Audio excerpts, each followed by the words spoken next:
We are live here on a cold February afternoon at Captain Dick Smith Field on the campus of Washington and Lee University. And despite the temperatures here, the red-hot Generals are roaring in to today's game against Keystone all the way from Pennsylvania. The Generals 3-0 right now. This is Keystone's first game of the season, and we are excited to see this non-conference matchup as both these teams take on each other rather early, but look to build for the rest of the season. Welcome in, folks. I'm Crawford Humphreys alongside Lily Mitchell for today's game. And Lily, the Generals lost a very solid class of seniors last year with Chadwick Feely kind of leading that bunch, set the W&L record for career hits. He is now doing his thing outside of college, but a very talented class of underclassmen, some sophomores stepping up, and also a lot of freshmen in today's lineup. So tell us a little bit about what's going on there. Yeah, so it's actually really interesting to look at the great class that W&L was able to bring in to replace the great class that left. Some highlights of this freshman and sophomore class would be Raymond, who is actually starting in left field today, but he's also a pitcher, and apparently a pretty dang good one too. Jeremy told us earlier today that he can throw around the upper 80s for a freshman in the ODAC. That is some serious ball that man is going to be playing for the rest of his 4 years here. Now on the mound today for the Generals is Jackson Thigpen, the senior right-hander. And Lily, he had a little bit of a different role last year, kind of had some spurts here and there, but was not a consistent full-game pitcher. So tell us a little bit about what you expect to see from him today. Yeah, so in previous years, Thigpen was definitely a solid right-handed pitcher to come in, but he never really went for very long. His actual career high innings pitched was last year when he pitched 8 innings in the W&L victory over Bridgewater. But traditionally, he would be around 6, maybe even 5 or 4 innings. So I'm actually really interested to see how he performs today against Keystone and how long Ted White decides to keep him in. Well, Thigpen just delivered his first pitch of the game, and that is fouled off by the leadoff hitter for Keystone, Joe Ficara, the right fielder. Now setting the defense here for the Generals in their white uniforms with blue lettering. There's, of course, Thigpen on the mound. He is pitching to Bryce Burnett at catcher. Over at first base, Brian Wickman. At second base, Jackson Gazin. At shortstop is Jason Volpicelli. Over at third base, Chapin Bassi. And then setting the field for the Generals today in left field, John Raymond. In center field, Zach Perkins. And in right field, Ryan Munson. The count now 1-2 for Ficara as Thigpen gets set, winds up, and delivers. And that one is going to get hit straight at the shortstop, Jason Volpicelli, who doesn't have to do much but raise his glove up and get the first out of the day for the Generals. Volpicelli has been a consistent leader on this team since his freshman year, taking back his spot in shortstop after a stint at third base last year. I am very excited to see how Volpicelli performs back in the shortstop position and as batter number 3 in the lineup. He is definitely a power player for the Generals. Julio Acosta, the catcher for Keystone today, up to bat now, and he will take the first pitch from Thigpen as a strike.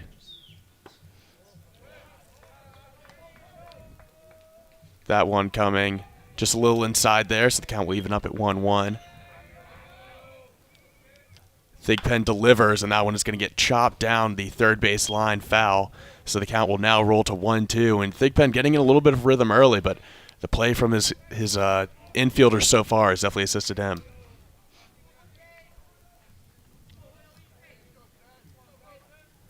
Thigpen winds up, delivers, and that one is going to be in the dirt.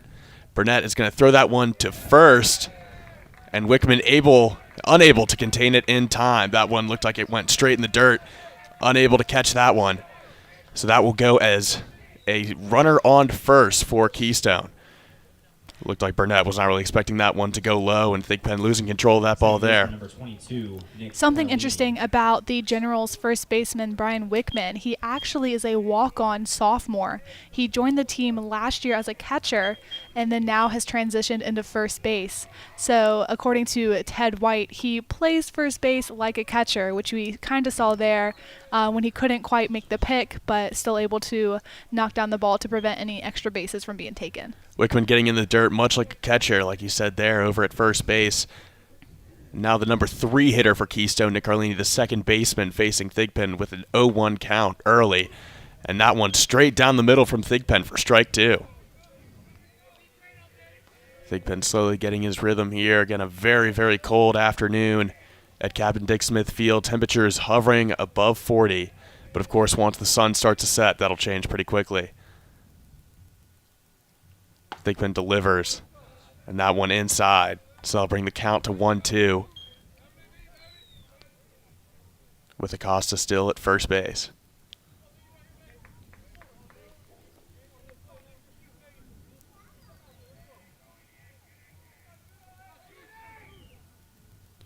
Thigpen with the delivery, and that one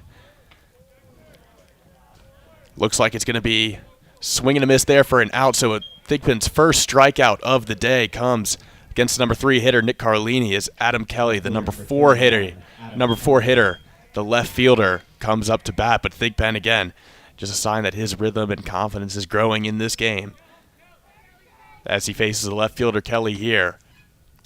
Delivers, and that one just a little low, so that will go as ball 1 and open up this count. Keystone in danger of stranding Acosta on first if they can't pull something together in this at-bat.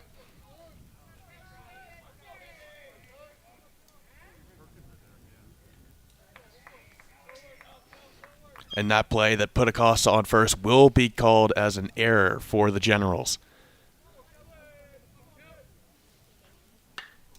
The delivery, and that one is popped up into right field. Munson hovering right below it, and he is able to get the catch for the third out of the inning. So the Generals able to hold Keystone scoreless. We will head to the bottom of the first as they look to strike first and get on the board early.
We are back live here on WLUR All Access, powered by First Team Broadcasting, and the Generals with a strong top of the first inning, holding Keystone scoreless despite an error that put a runner on first base. And now things flipping the other way as the Generals look to get on board early and establish some rhythm in this game.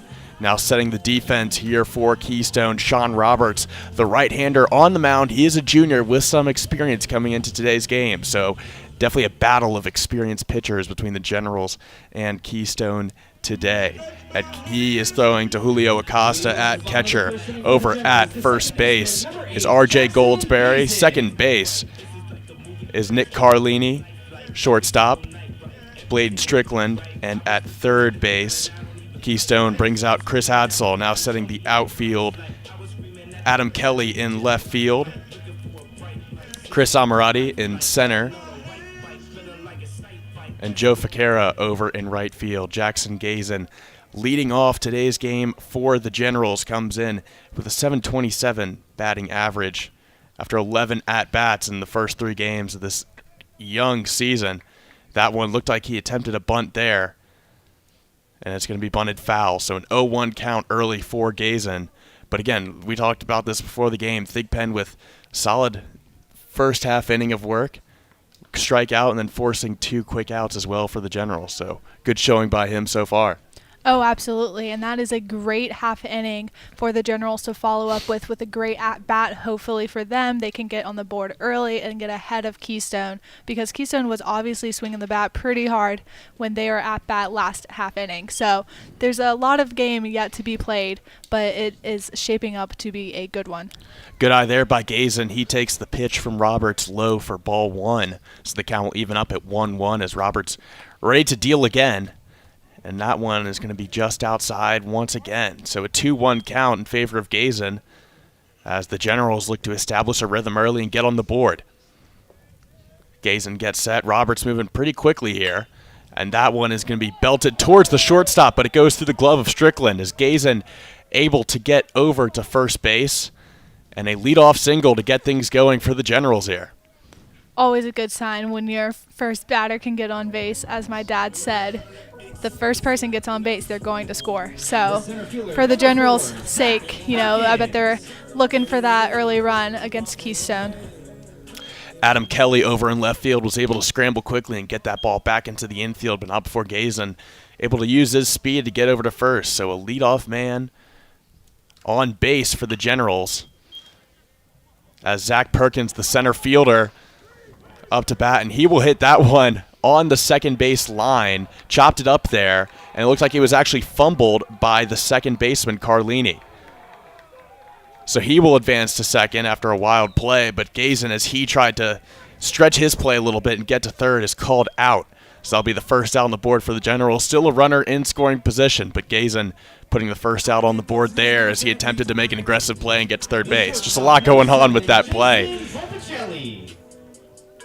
Jason Volpicelli now up to bat, the shortstop for the Generals. Volpicelli batting .364 after 11 at-bats so far. He's accounted for 3 runs, 4 hits so far, and 4 RBIs.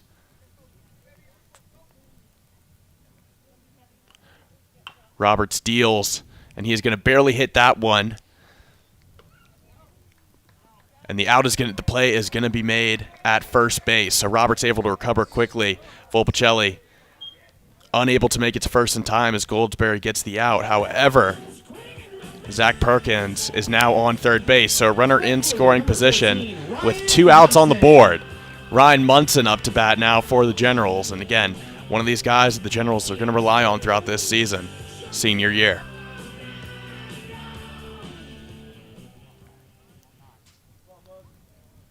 So Munson gets set here with Perkins on third base. The Generals with a chance to strike first. And the first pitch from Roberts is going to be a strike.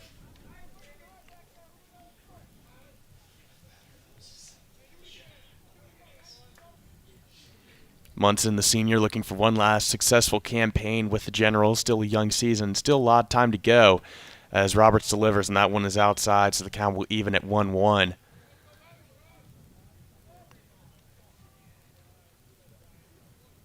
Perkins taking a little bit of a lead over at third base as Roberts digs in, gets set.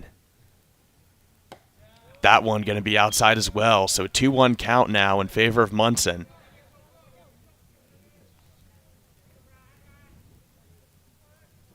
As he steps back in the box and gets set here.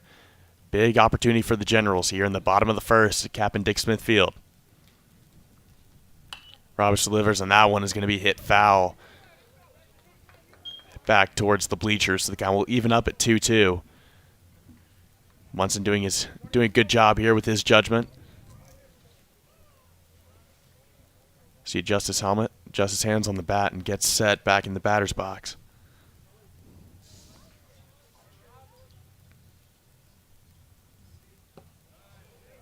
The delivery there from Roberts, that is inside, so the count now full at 3-2. Everything on the line here for Munson. As the catcher Bryce Burnett awaits on deck, getting some reps in just outside the Generals' dugout. Roberts delivers, and Munson is going to pop that one up. We'll see if it falls foul, and it does. So the count will stay at 3-2 as that one goes into the Keystone bullpen. Left fielder Adam Kelly made an attempt there as he sprinted over to try and make an over-the-fence grab for that one. But the count's still 3-2, 0-0 the score. Zach Perkins on third base currently for the Generals.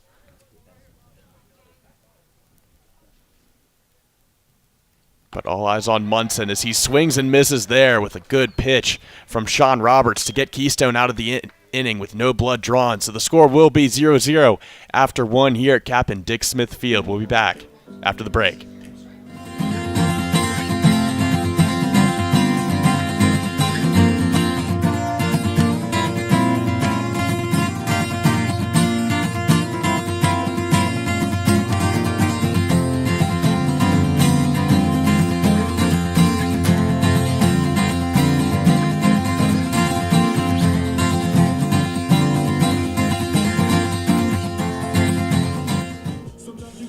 Welcome back to this broadcast of Generals Baseball here on WLUR All Access. This broadcast of Generals Athletics is brought to you in part by the Washington and Lee University Store. Owned and operated by W&L, the University Store is located right on campus in Elrod Commons.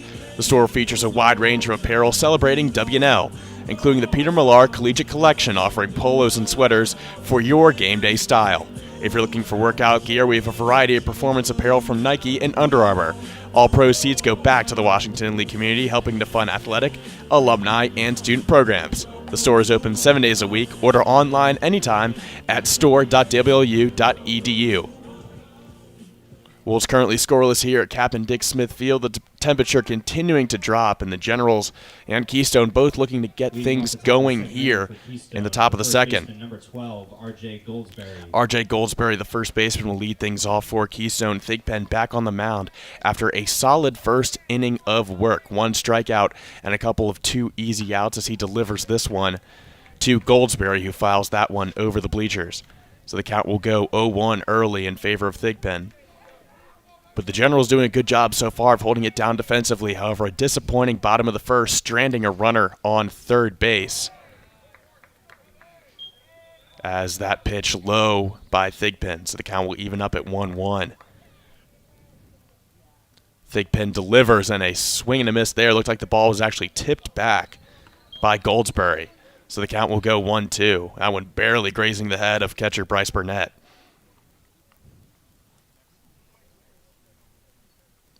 Thigpen winds up and delivers that one low in the dirt. Good job by Burnett getting himself set there and preventing that one from going past him. Very large backstop here. Captain Dick Smith Field can prove trouble to either team if the ball can get back there. As Thigpen delivers, and looked like Goldsberry stepped out of his shoes to make contact with that one. Count even at 2-2.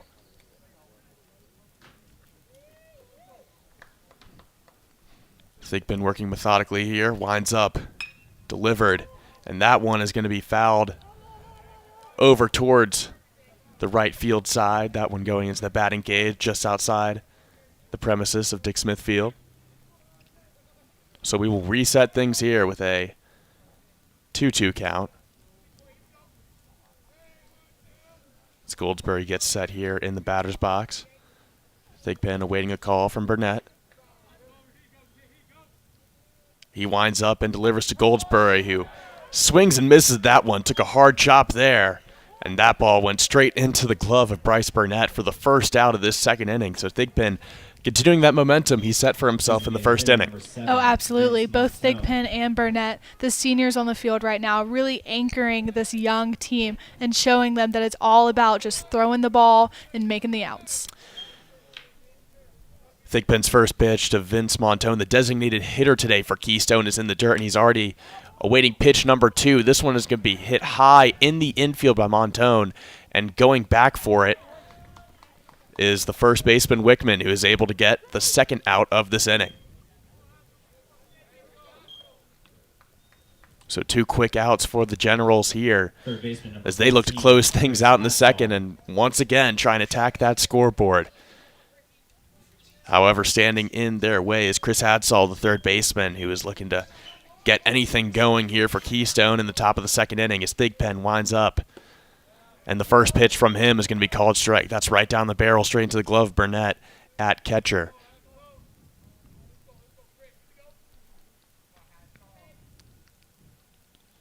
Thigpen gets set. pitch on its way, and that one is going to be way inside, as Hadsall had kind of duck out of the way, move his legs a little bit to avoid contact. So the count will even up at 1-1 with 2 outs on the board already for the Generals. That one is going to get hit straight to the third baseman, Bassi, who throws it quickly over to Wickman. Chris Hadsall is out, and that will end the inning for Keystones. The Generals once again holding Keystone scoreless and look to get some things going in the bottom of the second. We'll be right back.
Crawford Humphreys and Lily Mitchell back here on WLUR All Access as Washington and Lee and Keystone are knotted at 0 right here in the bottom of the second at Captain Dick Smith Field. Again, a chilly February afternoon, but the Generals looking to continue their hot streak. They are 3-0 coming into today's game, and we're just one base shy of an opening run in that first inning. However, stranded a runner at third base and are now looking to launch another attempt to get on the scoreboard and break this thing open. Leading things off here for the Generals is Luke Siepel, the designated hitter, and he will hit that one deep into center field and is able to take 2 bases out of that. So a strong opening hit from Luke Siepel to break things open for the Generals. Sean Roberts unable to get things going. And my bad, apologies there. There's actually Bryce Burnett, the catcher, with that leadoff double to get things going for the Generals. Siepel now up to bat. He was just taking some reps. So designated hitter looking to keep things going with a runner in scoring position.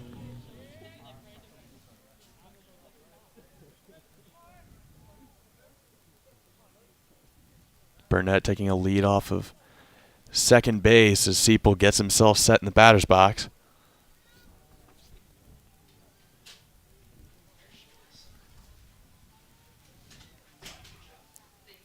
Delivery from Roberts is low and outside in the dirt, so the count will go 1-0 quickly for Siepel.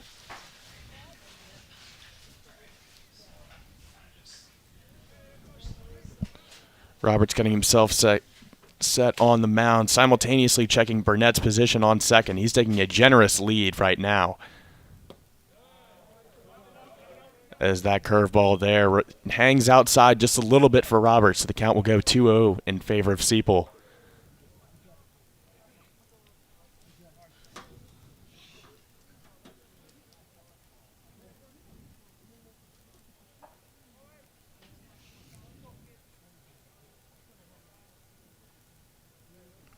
Roberts gets set, checks Burnett, and faked him out a little bit there. Looks like he was about to throw and try and make the tag. Strickland moved back just in case, but he will not make a throw. So Burnett will stay at second. Siepel still awaiting the third pitch of this at-bat. And a little check swing there, but it'll be called ball. So ball 3 for Siepel. The count quickly getting out of hand for Sean Roberts, the right-handed pitcher, who's had kind of a rocky start to today's game. It's just taken him a little more time to find his rhythm that Thigpen was able to find very quickly up on the mound today. But the Generals are anxiously awaiting to take advantage of that lack of rhythm that Roberts is currently struggling with right now. Siepel is definitely wanting a bite of the action here today. He contributed 1 run and 2 RBIs this past weekend to the Generals' 8-0 win over Averett. So you know that he is coming in swinging, and with that 3-1 count right now, I am sure he's gearing up for his pitch to knock out. Roberts with a quick strike there to make the count 3-1. Still checking on Burnett at second as he pitches this one and is going to be fouled out. Narrowly misses a fan over there just behind the Keystone dugout. So the count will go to 3-2. A full count now for Luke Seipel. He looks to keep things going for the Generals after the leadoff double to break open in the second inning from Bryce Burnett. Roberts once again checking on Burnett at second, but will not make a throw. Instead gets set on the mound. Winds up and delivers, and that one is going to be hit straight at the pitcher's mound by Seipel. And it's going to go all the way through the infield to Amirati in center field. But just in time, Burnett able to round third base and get home. So the first run is now on the board for the Generals, courtesy of an RBI single from Luke Seipel. Bryce Burnett, the catcher, coming all the way home. And just like that, the Generals have a runner on first, a run on the board, and no outs. As Brian Wickman, the first baseman, the number 7 hitter on this Generals lineup, comes up to bat. And really looks like the Generals have all the momentum in the world right now. That is always an exciting play to follow up when your team just scores. So I know with that big swing that Brian just took, he also wants a cut of the action. Brian Wickman with a huge swing there, swung out of his shoes, and as he did it, Luke Seipel attempted to steal second base. He was cut short, so the first out already on the board now for the Generals. They had some outs to work with there, but now there are no runners on base. And a 0-1 count for Brian Wickman, the first baseman. It looks like Ted White, the head coach of this Generals team, is going to come out and discuss things with the home plate umpire. And we will see what happens. It looks like a disputed call there.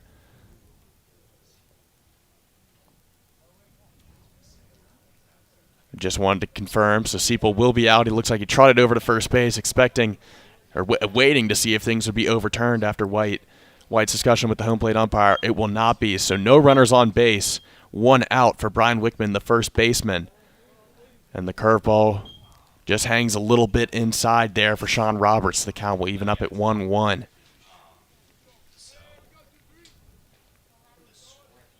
Wickman comes in today batting .167. Roberts delivers, and another hard swing by Wickman. Nothing going there. That pitch stayed inside. So a 1-2 count now in favor of Roberts as he looks to get himself out of a jam after allowing the first blood in today's game.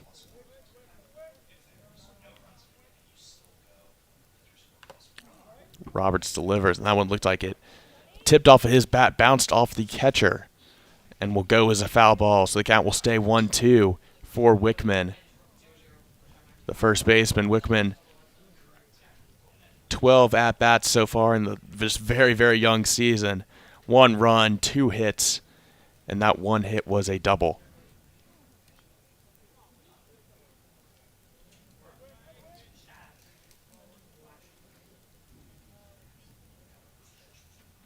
So Wickman getting himself set here. Roberts seems to be a little bit out of his rhythm here in the bottom of this second inning, but he will deliver.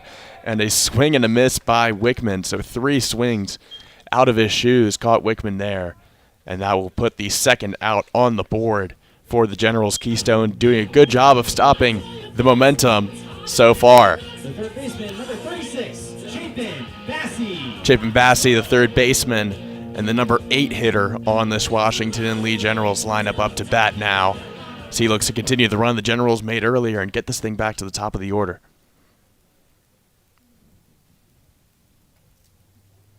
Roberts winds up and delivers, and he hit Bassey right on the shoulder with that one. Bassey didn't have time to get out of the way, so he will trot over to first base as he looks to run that one off. Fist bumps the first base coach. He looks like he's doing all right. And now the number 9 hitter, John Raymond, the left fielder, will come up to bat for the Generals. As the Generals look to turn this thing back to the top of the lineup here in the bottom of the second, continue their run thus far. Runner on base as Roberts goes to check Chapin Bassey over at first base.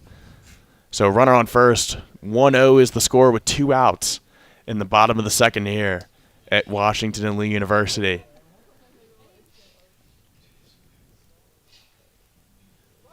as Roberts delivers.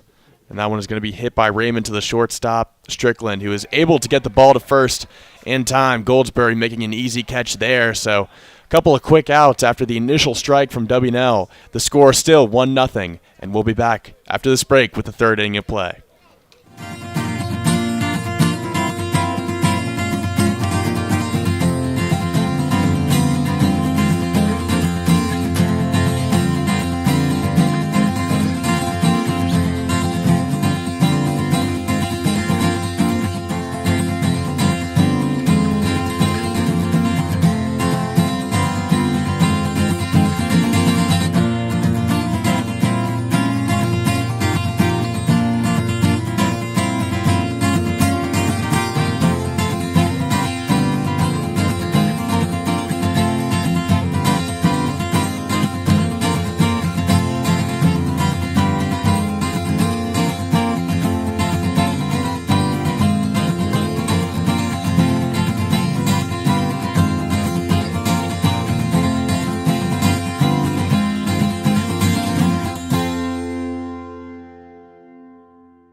Keystone, the shortstop, number 29, Bladen Strickland. We are back here for the third inning of action between Washington and Lee and Keystone here at Captain Dick Smith Field. The Generals able to hop out to an early 1-0 lead in the bottom of the second inning and are now looking to hold Keystone scoreless as they look to rebound from this deficit. Still on the mound for the Generals is senior right-hander Jackson Thigpen, and he is facing Bladen Strickland, the number 8 hitter on this Keystone lineup. And his first pitch is fouled off, so the count will go 0-1. Thigpen winds up. That pitch is going to be chopped over towards the shortstop, Volpicelli. He's going to have to make a stretch of a throw over to Wickman at first base, and he's going to get the out in time. A heck of a throw by Volpicelli on one knee and somehow able to get it all the way across the infield just in time for the out. So a quick out there for the Generals, courtesy of one of the most athletic plays we've seen in today's game from Volpicelli.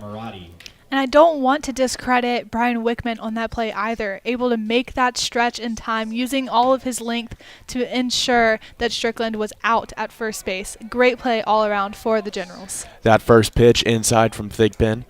So the count will go 1-0. As he throws the second pitch of this at-bat high, so that count will go to 2-0. Heck of a play there by Volpicelli as the Generals continue to stifle Keystone on defense. Keystone unable to get anything past this Generals infield that's done such a good job in today's game. That pitch barely finding the strike zone for Thigpen. Got a little lucky there, but the count will bounce to 2-1 as Thigpen looks to fight back in this count. The delivery to Chris Amirati, the center fielder, the number 9 hitter in this lineup.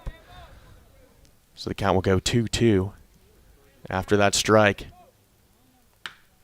Pitch here is going to be popped in the air by Amirati. Standing directly underneath it is Volpicelli, and Volpicelli will now be accounting for 2 outs in the top of this third inning. Did a good job of staying focused under that ball, able to catch the high pop fly. Sun setting here, kind of hard to track it. So, lights coming from all over the place. And the temperature continuing to drop here at Captain Dick Smith Field. It's going to be a cold one as we progress further and further in this game. Thigpen now facing the top of this Keystone order. Joe Ficara, the right fielder, taking the first pitch from Thigpen low in the ground. For ball 1, second pitch already on the way for a strike, so Thigpen quickly evens up this count. Again, 2 outs on the board, 1-0 lead for the Generals to work with. Thigpen feeling confident on the mound. That ball is going to be fouled by Ficara, so a 1-2 count now. As Ficara tries to stop the bleeding for Keystone and get on the board with a response run. Thigpen, the delivery. It's going to be a chop swing there. That one's going to be in the dirt. Good job again by Burnett getting down, using his knees to block that ball and prevent it from going into this large backstop here at Captain Dick Smith Field. Delivery from Thigpen, and that one will be fouled off by Ficara. 2-2, the count with 2 outs. sun continuing to set here on the campus of Washington Lee University. As Thigpen able to get a strikeout, his second strikeout of the day to end the inning, and the Generals continue to stifle Keystone. It is 1-0 as we head to the bottom of the third. And Lily, we have seen so much solid production on defense from the Generals. Anything that's stood out to you in particular? Again, we've seen the athleticism from Jason Volpicelli over at shortstop. Jackson Thigpen doing a great job on the mound, pitching to Burnett, who is able to do a good job preventing any errors from happening in the catcher position. So what stands out to you thus far? What has to stand out to me is the pure communication that you see between all of the Washington and Lead field players. There has not been any collisions. There's been no overlap. Everyone is being loud, calling their balls, and just making sure that everyone is on the same page. And if you are going to win a ball game, your communication has to be impeccable. And so far, it looks pretty darn good for the Generals today. The Generals in top gear. They're definitely in sync with this 1-0 lead as we head to the bottom of the third here at Captain Dick Smith Field. Now, only 1-0. The Generals have had a couple of runners in scoring position. They've had some aggressive plays, a couple of guys called out on steals, and they had one runner stranded in the bottom of the first inning. Anything you would change on offense if you're the Generals, or anything you'd emphasize?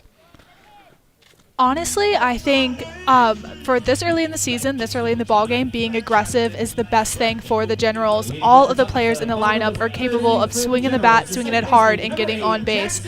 So I think they just need to keep having confidence in themselves, and those hits are going to start landing. Those bases are going to be stolen successfully, and the Generals can continue to end up on top. Well, speaking of confidence, one of the most confident batters right now for the Generals is leading things off. Jackson Gazen, top of the lineup, taking the first pitch from Roberts as a bunt. Roberts throwing that one over to first, and is going to sail well over the head of the first baseman Goldsberry. And Gazen is going to be held up at first by the first base coach, but a leadoff single. So the Generals, well, when it rains, it pours, and they are pouring it on Keystone right now. Runner on first, now up to bat is Zach Perkins, the center fielder, who is looking to continue the hot streak offensively for the Generals. Gazen, of course, one of the fastest guys on this team. Him sitting on first is not a great combo for Sean Roberts, the right-handed pitcher and the junior. Perkins, a freshman, one of the freshmen we talked about before today's game. This is a very freshman and sophomore-heavy lineup as Gazen takes off towards second, but immediately scampers back to first after a swing and a miss from Perkins. But Perkins, one of three freshmen in this starting lineup, but three sophomores to complement that. And the rest are two seniors and one junior. So a very underclassman-heavy lineup today for the Generals, and that spells well for the future of this W&L baseball program. As Perkins gets himself set, facing an 0-1 count here against right-hander Roberts. Roberts is going to check Gazen over at first base. Goldsberry tags him up, but he's able to get his foot on the bag in time. So Gazen's safe over at first. He's going to get back to his little lead that he took there. As Roberts directs his focus now to Perkins, who stands in the batter's box looking to advance Gazen and get himself on base. Roberts gets himself set on the mound. He's got the call from Acosta, the catcher. He delivers that one in the dirt, and Gazen has taken off full speed towards second base, and the steal is going to be safe. The throw from Acosta to Carlini over at second, not in time. And just like that, a runner now in scoring position for the Generals. And excuse me, that throw was not to Carlini, it's to Strickland, the shortstop, who ended up having to cover second base. But regardless, Gazen is safe at second. And Perkins with a 1-1 even count here, with no outs in the bottom of the third inning. Perkins taps home plate with his bat, gets set. Gazen taking a lead off of second. Roberts turns his head back to Gazen to make sure he's not doing anything too aggressive, and turns back and throws a strike to Perkins to make the count 1-2. So the General's looming right now, but Perkins doing a good job of keeping his composure.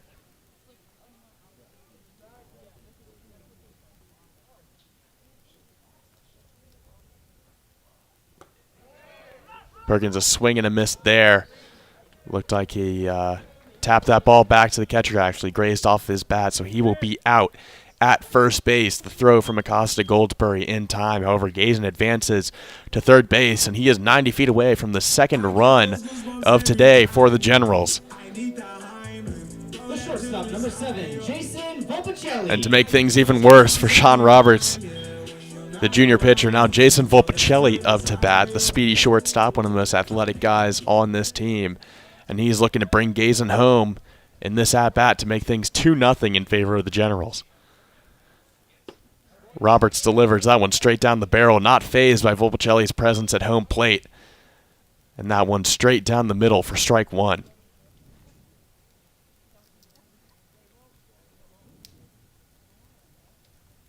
Roberts getting set on the mound once again. Volpicelli already ready, and he is going to chop that one towards Strickland, the shortstop, who's going to make the long throw over to first. And Volpicelli, though he will be out, will bring Gazen home for the second run of today's game for the Generals. So the score now 2-0, thanks to that ground out from Volpicelli. Now Volpicelli is already going into this game leading the Generals in RBIs with 4 for this young 2020 season, and now he just upped that RBI to 5 with that run added to the General scoreboard to make it 2-0 today. So Gazen coming home after the RBI ground out from Volpicelli. Now Ryan Munson, the senior right fielder, come up to bat with the base paths cleared and a 1-0 count after the first pitch from Roberts, who's already ready for that one. Already ready for that next pitch, and that one bounces off the glove of Acosta. Keystone gets lucky. There were no Generals on the base pass there because that could have been an easy free base. But instead, it will bump the count to 2-0 in favor of Munson. Good eye there by Munson as he takes the third pitch of this at-bat outside for ball 3. So a 3-0 count now, and Sean Roberts having to fight his way back. 2 outs on the board to work with, but he is quickly losing this count to Ryan Munson.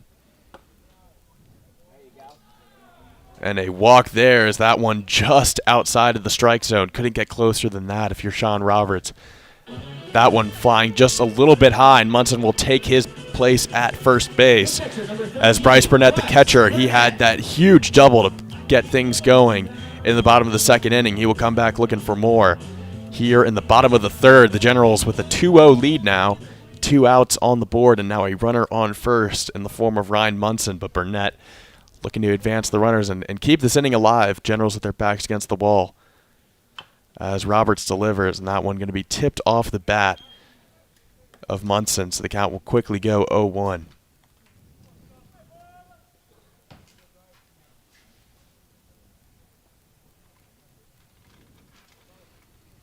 Roberts getting himself set on the mound. Burnett, we've seen the power he has. And Roberts will check Ryan Munson over at first. He slides back in, gets the jersey a little dirty.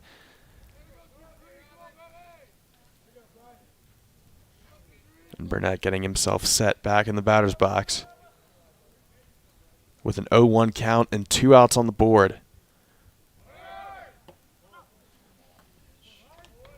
The delivery from Roberts just outside, so it'll be called a ball, and the play immediately made by Acosta as Ryan Munson took off from first base looking to steal second. The throw is going to be not in time and a little bit to the left, so a hard play to make if you're Strickland, the shortstop. So runner now at second for the Generals. Burnett still at home plate. 1-1 count, 2 outs.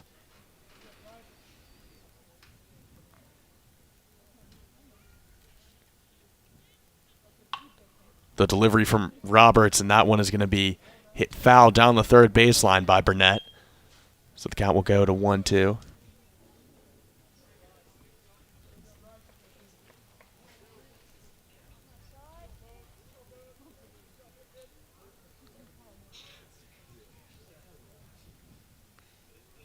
So Burnett facing a 1-2 count.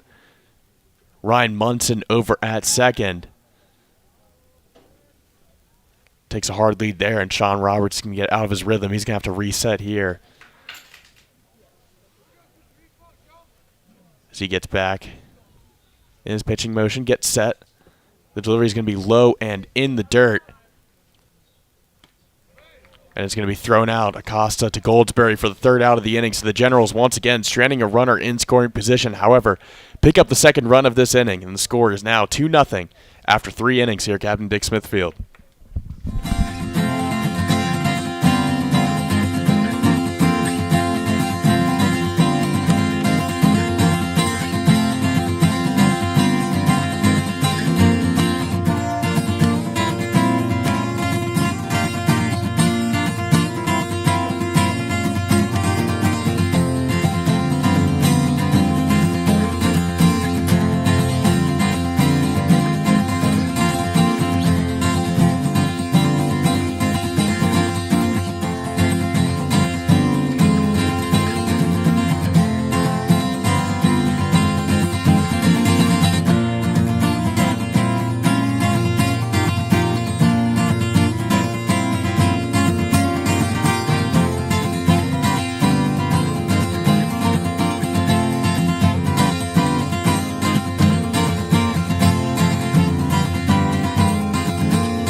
We are back for the 4th inning of play here at Captain Dick Smith Field. You're listening to Washington and Lee Baseball on WLUR All Access, powered by First Team Broadcasting. And leading things off for Keystone is the number 2 hitter, Julio Acosta, the catcher.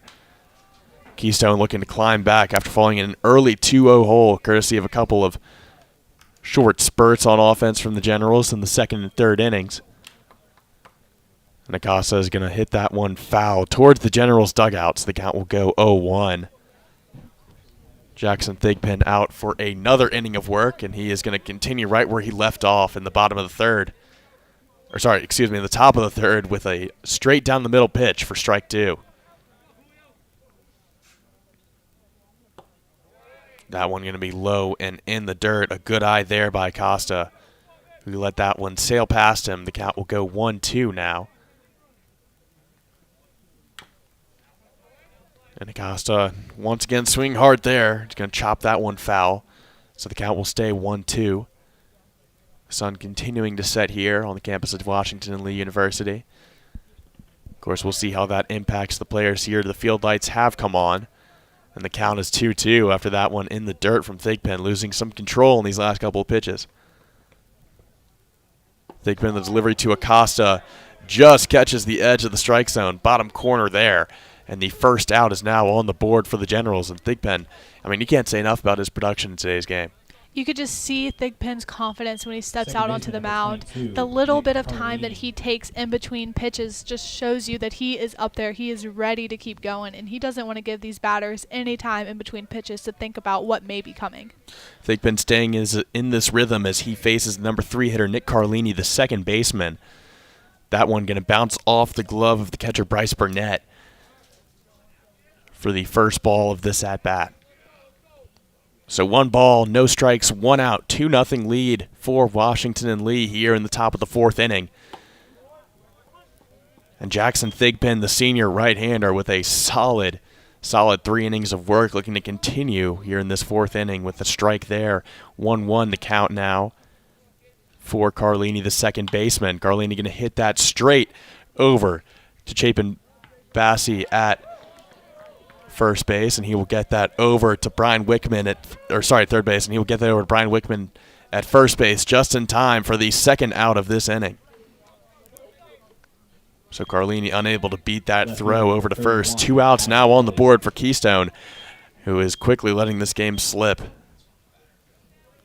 Thigpen is doing a great job at holding Keystone's top hitter at bay. That was Carlini, who was just up to bat. He led the Keystone Giants in batting average, hits, on-base percentage, slugging percentage, and RBI, and runs last year, putting up big numbers for the Keystone Giants. So for Thigpen to be able to hold him at bay is proving to be very beneficial for the Generals. Up to bat is Adam Kelly, the left fielder, number 31 for Keystone, and he finds himself And a 1-1 count with 2 outs, and he is going to hit that one straight to the shortstop, Volpicelli, who lets it get through his glove, a rare occurrence for the shortstop. And a single there from Kelly to keep things going for Keystone. Their backs against the wall here with 2 outs in the top of the 4th, but still showing some signs of life as R.J. Goldsberry, the first baseman, comes up to bat. First baseman number 12, R.J. Goldsberry.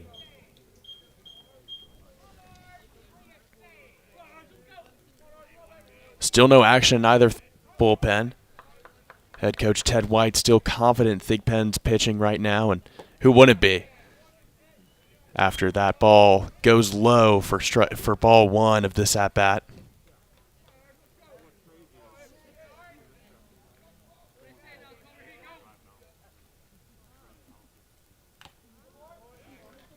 One-0 pitch on the way, and that one is going to be a little bit inside. Looked like it made some contact.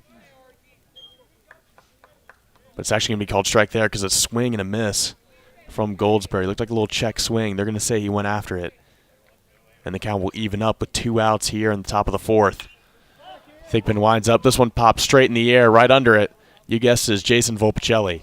And he will center himself underneath that one and get the 3rd out of the inning. So the Generals once again keeping Keystone at bay. They'll look to add on to their 2-0 lead as we head to the bottom of the 4th inning.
We are back here on WLUR All Access, powered by First Team Broadcasting. The Generals taking a quick 2-0 lead over Keystone here in the bottom of the 4th inning. And they look to add to that Luke Seipel, the leadoff hitter for this Washington Lee offense. And Sean Roberts back on the mound for another inning of work for Keystone.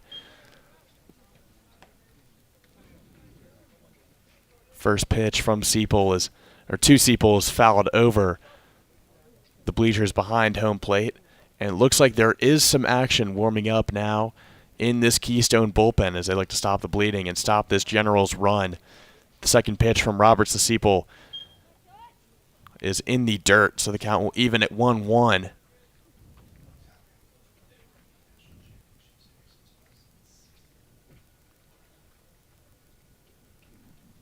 As Roberts delivers, and that one is hit hard by Seipel going back into left field as Kelly, the left fielder, and he was able to get his glove underneath it in time and halt Seipel in his tracks as he rounded first base.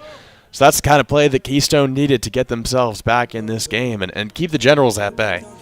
That was a great play by Kelly for Keystone. The way he was able to track that ball all the way back to the fence and catch it over his shoulder so beautifully really just shows the technique that Keystone possesses that may bring them back into this game. The Generals quickly moving through their batting lineup. Now the number 7 hitter, Brian Wickman, the first baseman, up to bat against Roberts with 1 out on the board, no runners on base, and a 1-0 count against him right now. Roberts getting set quickly there in the delivery to Wickman as he fouls that one just over the third base line in the ground. So a 1-1 count now. Generals with everything seemingly working in their favor right now. Lead on the board, just 1 out to work with. And some solid innings of defense thus far. As that one looked like it nearly missed, hitting Wickman in the shoulder. That'll be called ball 2. So now a 2-1 count with 1 out. 2-1 pitch on the way from Roberts. And that one is going to be hit straight toward the shortstop Strickland, who's able to get the ball over to first base and in time. Goldsberry not having to do much to recover that ball, and a quick now 2 outs on the board for Keystone. So they're doing their best to hold the Generals from putting on a 3rd run in today's game. Generals now struggling to get things going at the plate. Chapin Bassey, the 3rd baseman, the number 8 hitter, now up to bat after that ground out from from Brian Wickman.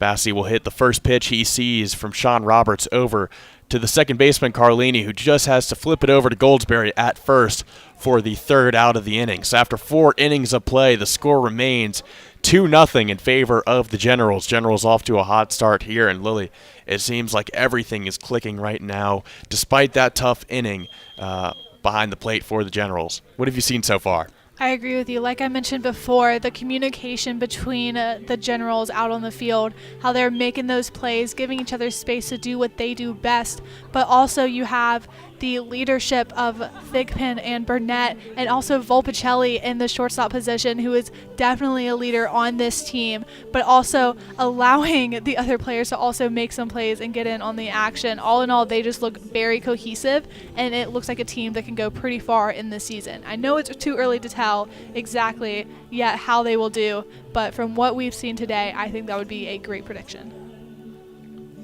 This the first leg of the doubleheader against Keystone that will kick things off this home campaign for the Generals. Tomorrow's game at 2 o'clock, so a little earlier in the afternoon. Hopefully a little bit of a warmer day than what we are seeing right now at Captain Dick Smith Field. Sun continuing to set. The temperatures earlier before the first pitch were hovering around the 40s, and we have now broken 40. It's now 39 degrees here, 37 in Lexington. But Thigpen not letting the cold temperatures get to him. He's been hot on the mound thus far, out for another inning of work, especially as the Keystone bullpen gets working. Head coach Ted White doesn't seem to be worried about his performance as he gets off to an early 0-2 advantage over Vince Montone, number 7 and the number 6 hitter for this Keystone team. That one low and in the dirt, that ball bouncing all over the place. Will be called a ball, so the count will go 1-2, but the count still in favor of Thigpen, the senior. Now, we talked a little bit before today's game about how Thigpen was kind of a sporadic pitcher last year, kind of doing a couple innings here, a couple innings there. But this season he's looking to do a revamped role and go longer in some games. I think that is definitely a possibility with how he is playing today. He definitely is showing that he is capable of going multiple innings back to back. He is showing that he has the patience to make the good plays, the strength and the speed to throw solid pitches, to strike out some of the top hitters of this Keystone team. I think he will be an integral part of Ted White's pitching staff this season. Montone is struck out there by Thigpen, yet another victim that has been added to his list in today's game. And Keystone putting that first out on the board. First batter he saw quickly gets struck out. So now up to bat for Keystone is Chris Hadsall, the 3rd baseman. Field lights are on here at Captain Dick Smith Field. We just turned on the lights here in the press box. And the first pitch in for a strike for Thigpen. So 1 strike, 1 out. And the Generals maintaining that 2-0 lead. Here in the top of the 5th inning. This one going to be belted foul over the Generals' dugouts. The count will go 0-2 now. And Thigpen looking to go back-to-back with strikeouts.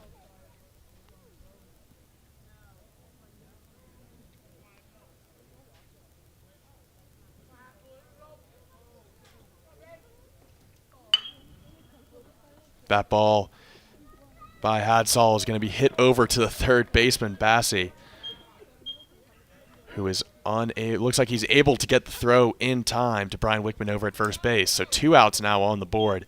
Not the strikeout that Thigpen wanted, but still an out for the Generals as they continue to hold Keystone scoreless now in the top of the 5th inning. Blaine Strickland, the shortstop, now up to bat.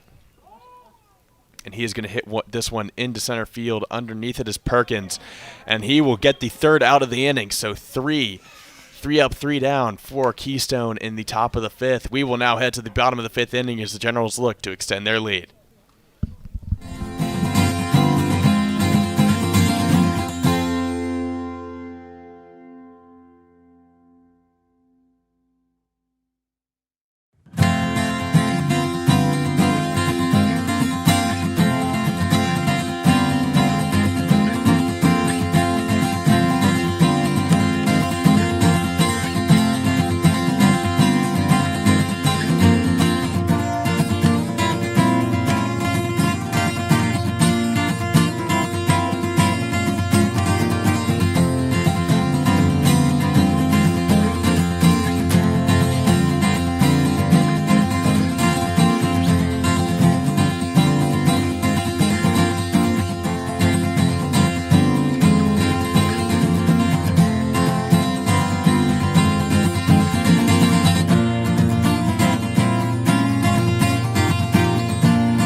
Crawford Humphreys and Lily Mitchell back here on WLUR All Access.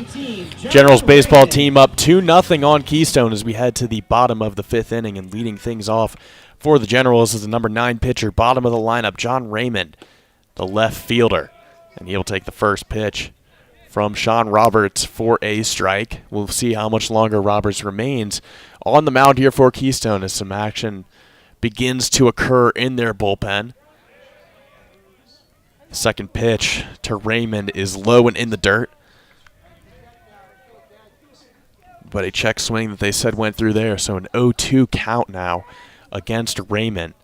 So he looks to fight back here and continue this offensive run that the Generals have had. Raymond will call time. Step out of the batter's box.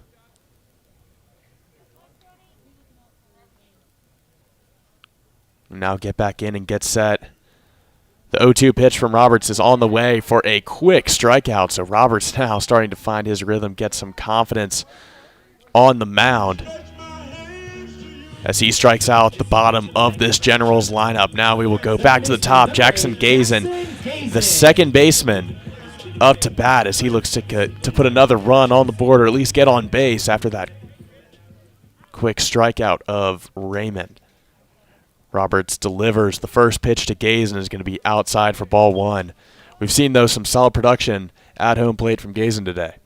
Oh, absolutely. There is a reason that Gazin is one of the ODAC players of the week, and that has to be for his performance this past weekend against Averett, how he went 8 for 11 with a double and 5 runs scored, 2+ hits in each game against Averett. So Gazin has proven over and over again how much of a key player he will be, especially in this lineup for the Generals. And not only was he ODAC Player of the Week, but he also was selected for D3Baseball.com Team of the Week, which is a huge honor and shows that he is one to be watched of the Generals.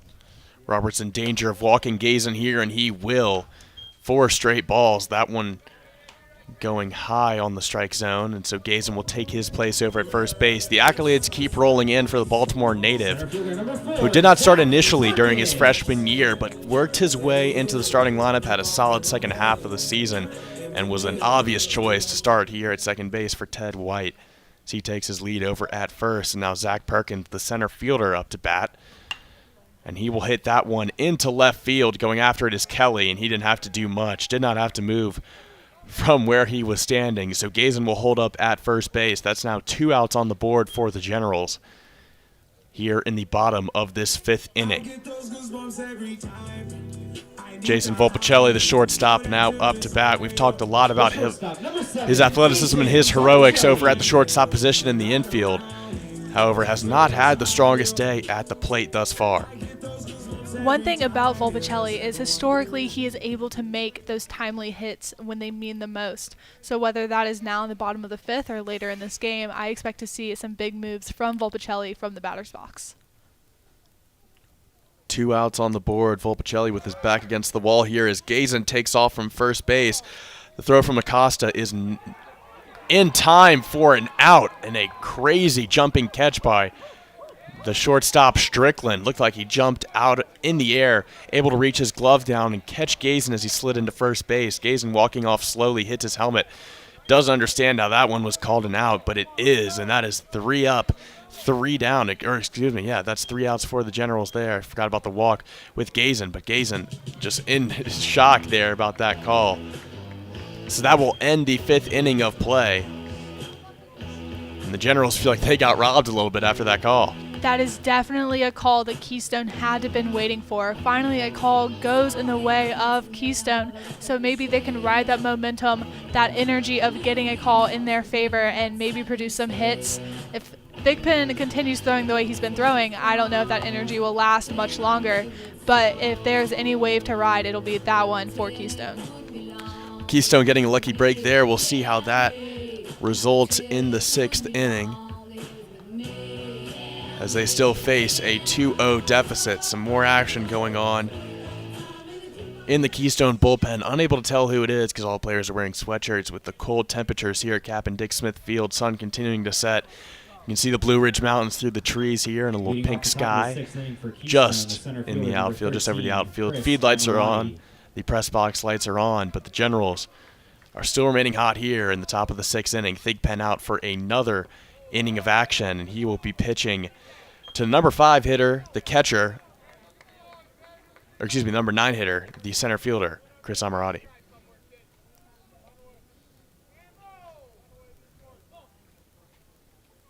First pitch was called ball. That one just bouncing fair. And the throw from Bassey to Wickman is going to be, see what the call is. It looks like it won't be in time, so it looks like they're going to call it an error on Washington and Lee, as Wickman was fully stretched out. He was on all fours there, keeping 1 foot on the bag, but unable to contain the ball. It's going to be called an error. We'll see what happens. Was definitely a heroic effort on Wickman's part to try to ensure that out as best he could, but unfortunately that just wasn't quite in time for the Generals. Amarati now on first base, and the top of this Keystone lineup comes up to bat now with Joe Ficara, the right fielder, facing Thigpen. He's ahead in a 1-0 count right now. Now 2-0 after that ball from Thigpen. Amarati taking a little lead over at first base, but Keystone looks like they got some momentum going in their favor right now. Started off with that questionable call over at second base, and now things turning around there with a runner on first, no outs, and the top of their lineup up to bat.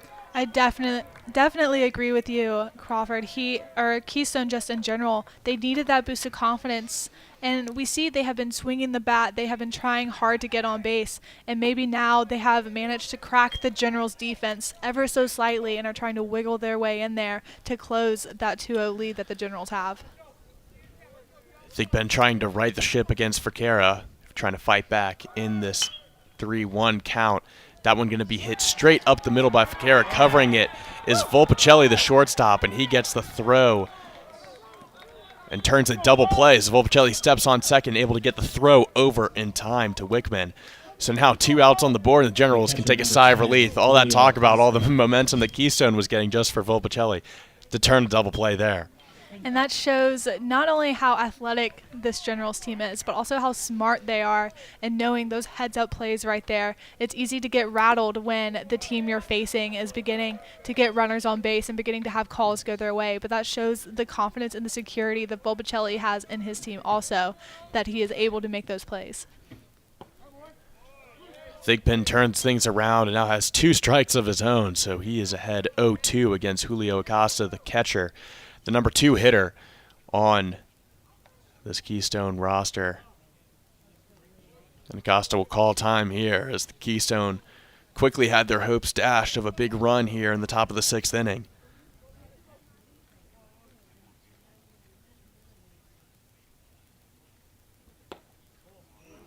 That throw just below the strike zone, so the count will go to 1-2 now as Acosta tries to fight back with his back against the wall. 1-2 the count, 2 outs, 2-0 lead. Thigpen with the delivery, little check swing by Acosta, but didn't do much there as that one bounced off the chest of Burnett behind the plate.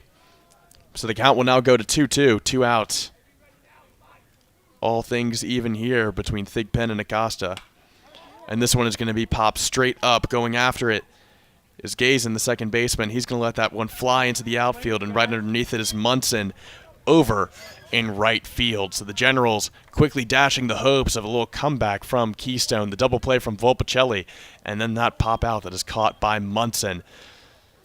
So the score remains 0-2 as we head to the bottom of the 6th inning here on WLUR All Access.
Crawford Humphreys and Lily Mitchell back here on WLUR All Access, bring you coverage of today's baseball game between the Washington Lee Generals and visiting Keystone all the way from Pennsylvania. And it's feeling a little bit like Pennsylvania outside right now with these freezing cold temperatures. The Generals somehow weathering the weather, getting a 2-0 lead here in the bottom of this 6th inning, leading things off. Jason Volpicelli, who has been all over the place on defense for the Generals and contributing to a lot of the big plays we've seen today.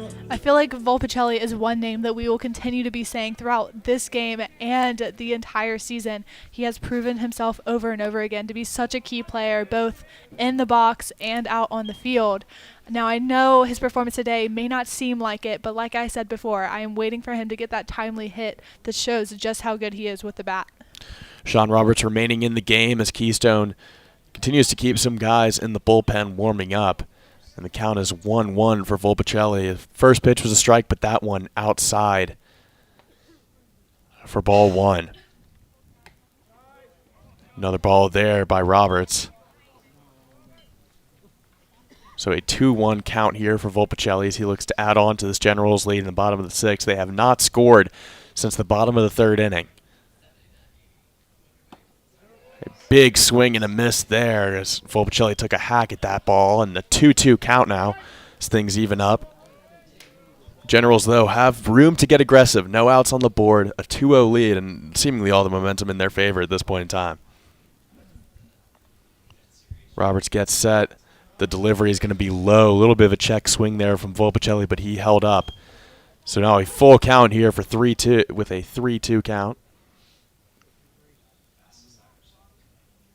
Payoff pitch on the way from Roberts, and that one going to be barely hit off the bat by Volpicelli.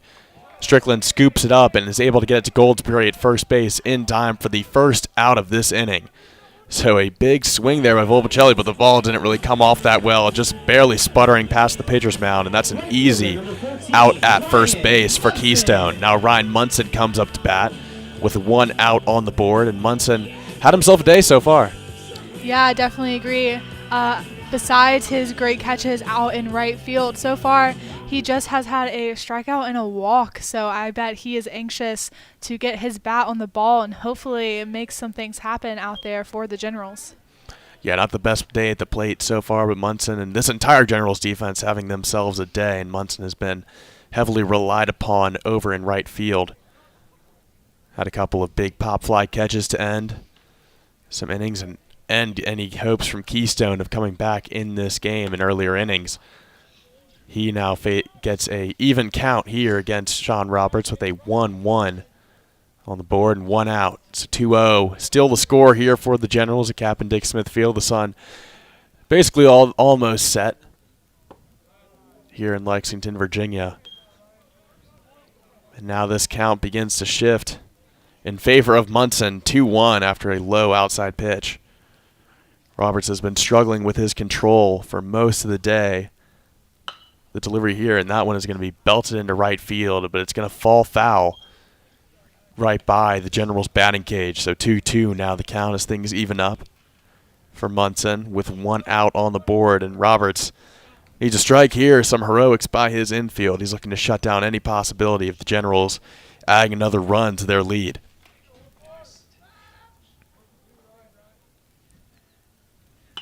The delivery, and Munson is going to hit that one, bent his knees and scooped that one into right field. And Ficarra able to get under that one for the 2nd out of this inning. So Munson did his best to get behind that ball, kind of bent down a little bit and scooped that ball up and gave it some airtime. Crawford, I like how you demonstrated that a little bit. Yeah, just, get a little, kind of got to act it out to myself so I can describe it. 2-0, still the score, 2 outs.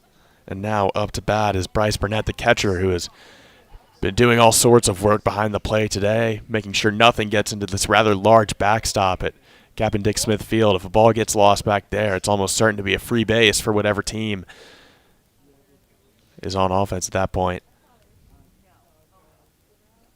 So he's been doing well behind the plate, still looking to keep his run going. We saw that big hit of his in the bottom of the 3rd inning. Big double, but since then has gone cold. So he's looking to get back there and get another run on the board here for the Generals. So he faces an 0-2 count already.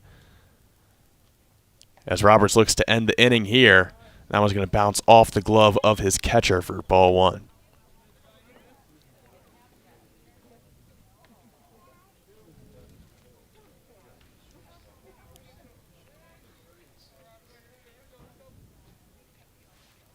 Roberts is set on the mound. Curveball there is just going to hang a little high above the strike zone, and will even up this count at 2-2. So just as Burnett was starting to fall behind early, count now even with 2 outs. His back's against the wall. The delivery once again outside, so a full count now for Bryce Burnett as Roberts desperately looking to get out of this inning.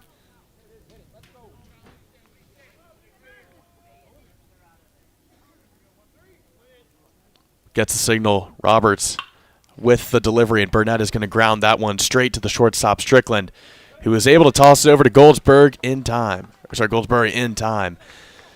So 3 outs now on the board. That will end the inning, and the Generals still on top, but Keystone keeping the Generals scoreless. They've done so since the bottom of the 3rd. We'll see if both teams can put some numbers back on the scoreboard when we get back.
We are back here on WLUR All Access. The Generals continuing to hold a 2-0 lead in the contest today against Keystone, despite having not scored since the bottom of the third inning. However, they're looking to change things here in the seventh inning. But first, they're going to have to get through another inning on defense as Keystone looking to battle back in this game. They've been silent all day, and now time is drawing to a close for them to put some runs on the board and bring themselves back into this game.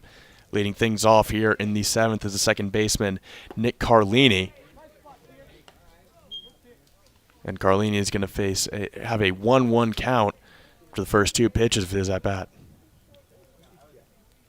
Thigpen still on the mound for the Generals, looking to go the distance here, and that one is hit hard down the right field line, actually bounced out of the glove of Chapin Bassi, and that is going to be a leadoff double to get things going for Keystone as Carlini really put everything into that one.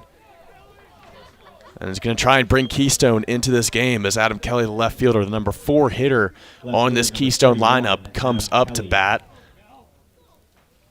It is no surprise that it was Carlini to make that breakthrough play for Keystone to have a runner in scoring position for the first time in this matchup between Keystone and W&L Generals.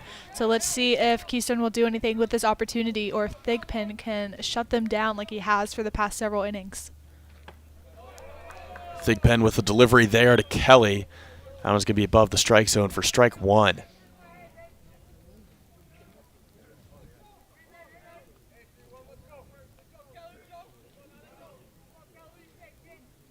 Thigpen getting set here, looking to keep his rhythm going despite giving up that leadoff double to Nick Carlini. This one is going to be hit straight into center field by Kelly. Going after it is Perkins. He was able to make the catch against the wall. He will send that one back into the infield, but not before Carlini is able to take third base. So a runner in scoring position, despite there being one out on the board here, and Thigpen now has his first taste of adversity in today's game. Now, I am sure that Thigpen is not feeling rattled a bit. He still appears calm, cool, and collected. He has all the faith in the world in the Generals standing behind him and in front of him in the case of Bryce Burnett behind the plate. The Generals have proven over and over again to be able to make the tough plays, so I'm sure this is just another one of those instances. Thigpen delivers, and what a rare occurrence. That ball by Kelly is driven. That ball by Goldsberry is hit past the glove of Volpicelli, not something you see very often. And that will bring home the first run of the day here for Keystone and also put Goldsberry on first base. Rare that we see Volpicelli make an error like that, but instead he lets that ball get past him. And now the score is 2-1, so things getting a little tougher here for the Generals with one out, runner on first. And Vince Montone, the designated hitter, the number 6 hitter in this lineup, up to bat. First ball well inside by Thigpen, so the count will go 1-0. As the Generals look to collect themselves here as Keystone gets their first number on the board. First number in the runs column. This one is going to be hit straight up in the air by Montone. And Brian Wickman, the first baseman, dropping in well for that. Again, great communication by the Generals, what we've been seeing all day. So that will put the second out of the board, and Generals with a little bit more breathing room. Still a runner on first, but a little bit more calm going into this next at-bat with Chris Hadsall, the third baseman, coming up to bat. Definitely they are able to breathe a sigh of relief after getting that second out. So like you said, there's less pressure here on the Generals, but you know they are all thinking about that runner on first base and ensuring that he does not make it any farther. The pitch by Thigpen is going to be low for ball one. 2 outs on the board, 2-1 is the score. Keystone getting their first run of the day here in the top of the 7th inning. Took a while, but they just cut the Generals' lead in half as this one belted into right field, and it is going to drop just in front of the right fielder, Ryan Munson. So now a runner on third base. Runners on the corners for the Generals, thanks to that hit there by Chris Hadsall, the third baseman. Those hits are so frustrating as an outfield. There's literally nothing Munson could do in that instance other than let the ball drop at a playable distance so he can ensure to get the throw in as quickly as possible to hold the runners where they are. And Ted White will come on now for a mound conference as Thigpen facing his first adversity of the day. 2 outs, but now runners on the corners in Keystone with the possibility to tie this thing up in just 1 inning. It took the Generals 2 innings to get 2 runs on the board, and now here in the top of the 7th, Keystone has the opportunity to take this game from 2-0 to 2-2. Now we're starting to see some action in the Generals bullpen. Unable to tell who that is, but we will see how much longer Thigpen will last. I'm sure it's dependent on how this inning ends up for him. One thing we were talking about is how we would love to see how long Thigpen could go, because we mentioned before how in the past he's never really gone great distances except for that one game last year where he went over 8 innings against Bridgewater. But, you know, the one downside to going so long in a game is that the opposing team's batters begin to adjust to how you're throwing, begin to adjust to his timing and his placement. So it honestly is not a surprise that now in the bottom of the 7th inning, Keystone is beginning to catch on to what Thigpen is doing and taking advantage of that insight that they've been given here. Well, Ted White returns to the dugout. Thigpen back on the mound. Burnett set behind home plate, and the Generals looking to get themselves out of a jam here in the top of the 7th inning. Thigpen with the right idea right there with an opening strikeout in this at-bat as he faces Bladen Strickland, the number 8 hitter in the shortstop for Keystone. Runners on the corners for Keystone. 2 outs, a 2-1 lead in jeopardy for the Generals, and that one is going to be popped fly by Strickland.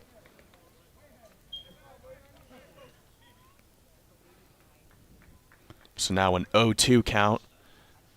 Thigpen here with a chance to bail the Generals out big time.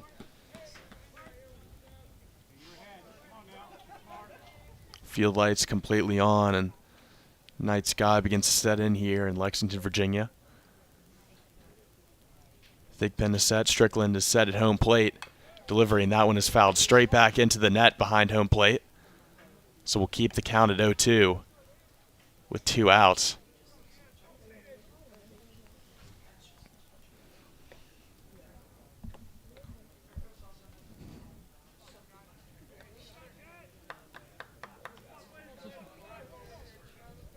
First taste of adversity here for Thigpen. The 7th inning has been all over the place, but a chance to end things here. And Keystone will advance there on the pitch. That one was low and in the dirt. Burnett with a good job of picking things up. But now runners on second and third base after the advancement from that wild pitch. Count is 1-2 after that pitch. So 2 runners in scoring position. Keystone threatening. Thigpen, chance to get the Generals out of this thing with 2 strikes and 2 outs. That one is going to be hit straight for the shortstop, Volpicelli, who will make the throw to first. Was it in time? Wickman got him in time. So Thigpen bails the Generals out big time, and the score will remain 2-1. Keystone strands 2 runners and still remains in the deficit, but they have cut the Generals' lead in half. Generals look to extend that lead when we get back here for the bottom of the 7th inning.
the Generals, the designated.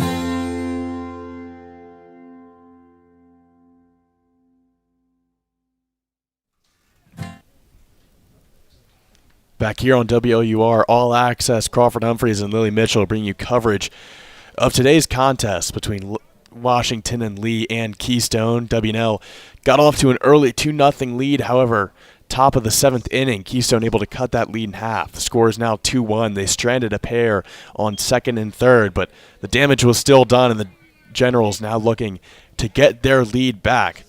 And here in the bottom of the 7th inning and leading things off, Luke Siepel, who is already up, very well up in this count, 3-0. Sean Roberts out for another inning of action for Keystone, the junior right-hander, and pitches the first strike of this at-bat to make the count 3-1. But Lily, we've seen action in both bullpens, and W&L, notably in that last inning, started getting some action once Thigpen fell into some trouble. That's one good thing about, well, not the one good thing, but one of the good things about this W&L team is that they do have a pretty deep pitching staff in regards to how they've been in past years. So when Thigpen does get in that hole, in that bout of trouble, there is someone who will be able to come in and bail him out. So I will be interested to see who Ted White brings in at the beginning of the next inning. Siepel hit that one straight to the third baseman, Hadsall. That ball thrown well over the head of the first baseman Goldsberg, and the Generals will have a leadoff single to get things going here in the bottom of the 7th inning as they look to rebound and regain their 2-run lead. Siepel doing a good job of getting that going. Full count, and he is able to produce a single out of it. The first baseman, number 32, Brian Wickman. So we now head to the bottom of this Generals lineup. The number 7 hitter, Brian Wickman, the first baseman, who's been all over the place today, making a couple of acrobatic catches at first base. Quite literally all over the place today. He has been on all fours at some points, trying to snag balls. Volpicelli and Bassi giving him a lot to handle over at third base, or at first base. So Wickman gets set here, runner on first, no outs, 2-1 lead, having to lean out of the way of that one. Wild pitch there, goes past the catcher, and Siepel will advance to second. So now a runner in scoring position after the wild pitch from Roberts, who's been struggling with his control for most of the day today at Captain Dick Smith Field. Wickman doing a good job of getting out of the way of that one, preventing any contact there. Looked like it was heading straight for his shoulder. He will instead get set back in the batter's box here with a 1-0 count to work with. Roberts awaiting the count, awaiting the signal on the pitcher's mound. He will deliver. Wickman shows bunt, takes off towards first base, and that one is a quick throw from Roberts to Goldsberg for the out. Siepel held up at second, so 1 out on the board, still a runner on second base. And now Chapin Bassi, the third baseman, coming up to bat for the Generals.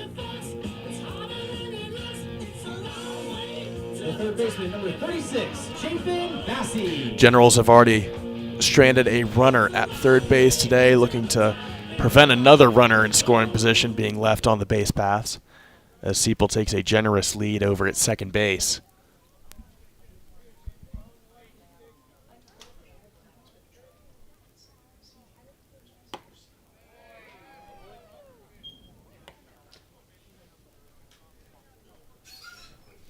So Crawford, I was just informed that it is actually number 9, Klein, who is pinch hitting for Siepel at second. So it is no longer Siepel at second base.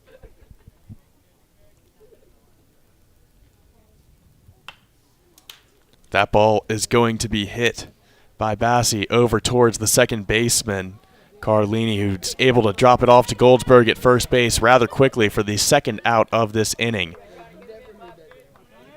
Klein is showing why he was just put in as a pinch runner. He very quickly made his way to third base, and I see exactly what Ted White is wanting to happen here. Hopefully, he can make his way home, whether that's on a pass ball or a wild pitch, anything for the Generals to extend their lead farther out of the reach of Keystone. Klein 90 feet from the third run of the day for the Generals. Up to bat now is John Raymond, the left fielder, the bottom of this Washington Lee lineup. Swung out of his shoes there, a little frustrated with himself. As the count goes 0-1 with 2 outs. Generals don't want to strand yet another runner at third base in today's game, in our game where it looks like it's really going to come down to these last couple of innings.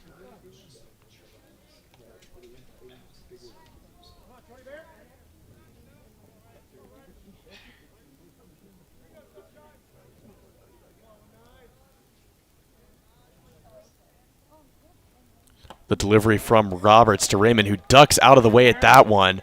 They're going to say it did make some contact with his shoulder, so he will have a 90-foot trot to walk that off. And now runners on the corners for the Generals. Still with 2 outs, but Jackson Gazin, the leadoff hitter, up to bat now. And again, if you're Ted White, this is the perfect combo. Runners on the corners. Though there are 2 outs, this is a guy you want taking these pitches. Exactly. This is exactly what they want to happen, and hopefully Gazin can perform how he's been performing consistently this season thus far to make something happen for the Generals.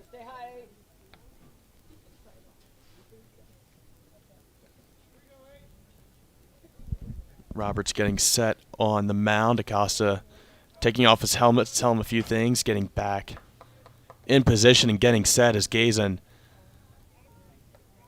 gets set within the batter's box. Runners on the corners here for the Generals, who are looking to bring this lead back to 2 runs here in the bottom of the 7th inning. That one is going to be popped off the bat of Gazin, pop back, and for strike 1.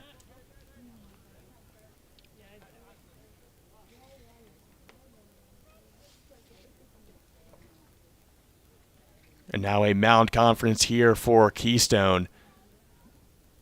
We will see what happens here. Some action in the bullpen. We'll see if any pitching changes are made here.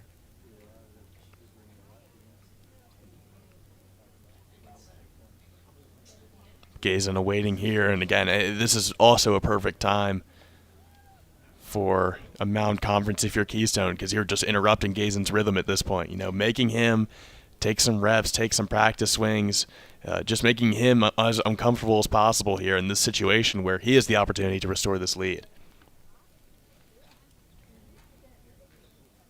So we will see what happens here. Sean Perry, number 25, the pitcher in the bullpen for Keystone. But it looks like Sean Roberts, the junior right-hander, will stay on the mound. Gazin now getting his chance at the plate here with the chance to restore the W&L lead to 2 runs. 0-1 is the count for Gazin. 2 outs on the board, runners on the corners. The delivery from Roberts is way outside, and the count will even up at 1-1. Now, if you're a Gazin in this situation, you just want to take your time and let Roberts pitch to you, because when you rush things, that is when mistakes are made on the batter's part. So taking your time and waiting for that perfect pitch to be able to execute what the Generals need to happen is what Gazin should be doing. That ball low and outside. The count goes to 2-1 for Gazin, and like you said, good eye there by Gazin, waiting for the right pitch to try and bring Klein from third base home, just a short 90 feet away from the 3rd run of today's game for the Generals. Delivery from Roberts just finds the bottom of the strike zone for strike 2, so now an even count at 2-2.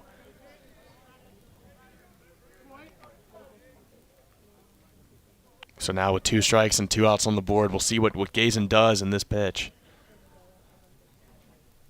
As Roberts gets set, that one way outside, and Gazin will now face a full count with runners on the corners and 2 outs here in the bottom of the 7th. And again, with this narrow of a lead, couple innings left, this could be a game-changing play here for either side.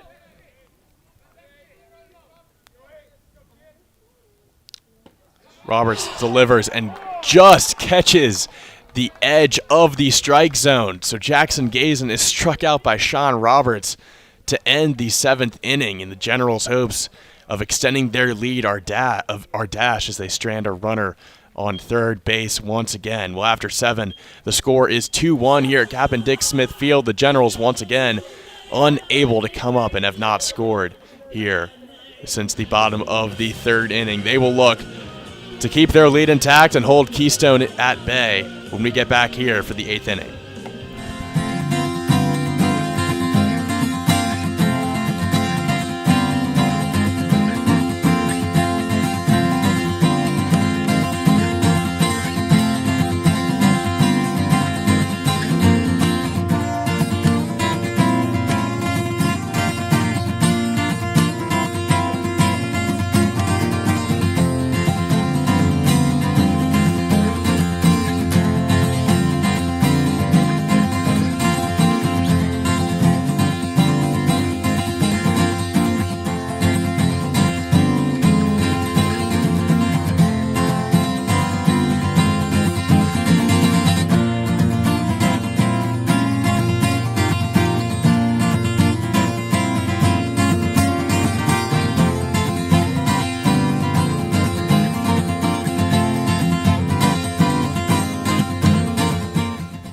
We are back here for the 8th inning of action on WLUR All Access. Chris Amirati, the 9th hitter on this Keystone lineup, leading things off.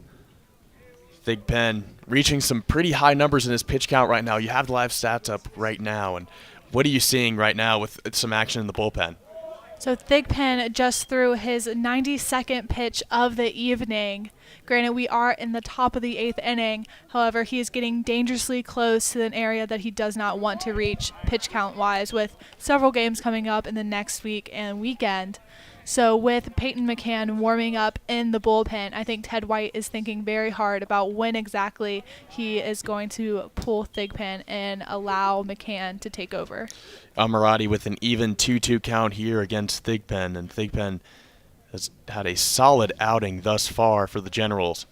Definitely a great way to start his season for the senior, as this one is hit deep by Amirati into center field and falls right into the glove of Zach Perkins. Center fielder barely had to move, took a couple of steps to his right, but that's about it.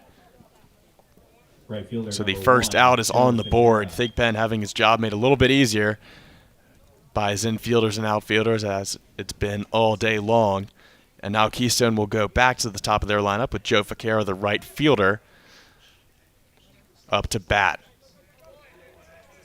First pitch bounces off of Burnett's shoe. That ball got way in the air after going down in the dirt. So 1 ball, no strikes for Vaquero with 1 out on the board and a 1-run deficit for Keystone, as that one barely falls foul on the first baseline. So the count will even at 1-1. Keystone, though, kind of running out of opportunities to make a run here. 2 innings left to play. It seems, though, that although Keystone is running out of opportunities, they are definitely taking advantage of what they have in front of them, not being afraid to swing the bat and really go after what Thigpen is giving them. Definitely a second half emergence for Keystone, as that ball by Vaquero hit into right field. Ryan Munson slides on one knee and gets underneath that one that was in jeopardy of dropping right in front of him. So 2 outs now, and Munson continues his lockdown of right field.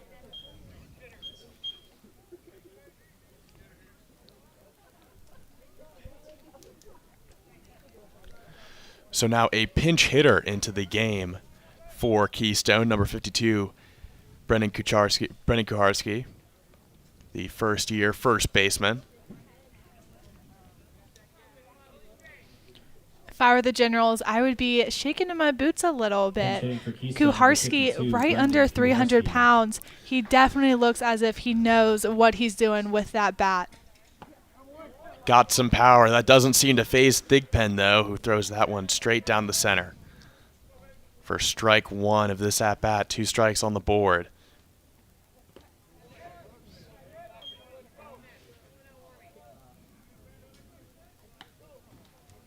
That ball falling outside there, so the count will even at 1-1. 2 outs on the board. Thigpen looking to end yet another opportunity for Keystone, as that one is fouled by Kucharski over the left side bleachers. So the count will go to 1-2 now. As Thigpen winds up, delivers. That one just outside, so the count will go back to 2-2. 2 outs, 2-1, still the score. Keystone looking to do anything they can do to erase that deficit with their backs against the wall here in the top of the 8th inning. That one in the dirt as well, so a full count here for Thigpen. And once again, Thigpen faced with another situation that could fall either way and could be a huge momentum boost for either team. I agree. This next pitch will be big for Thigpen.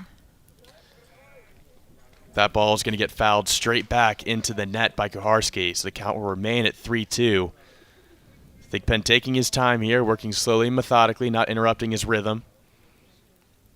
Slowly and methodically is not something usually associated with Thigpen on the mound. Normally he has that quick rhythm, that quick momentum when he is pitching. So you see now he is probably really feeling the pressure of the situation they are in. Full count, top of the 8th inning with 2 outs and only 1 run in between the Generals and the Keystone Giants. Thigpen with some calculated pitching here, and he will end up walking Kuharski as that ball falls outside of the strike zone.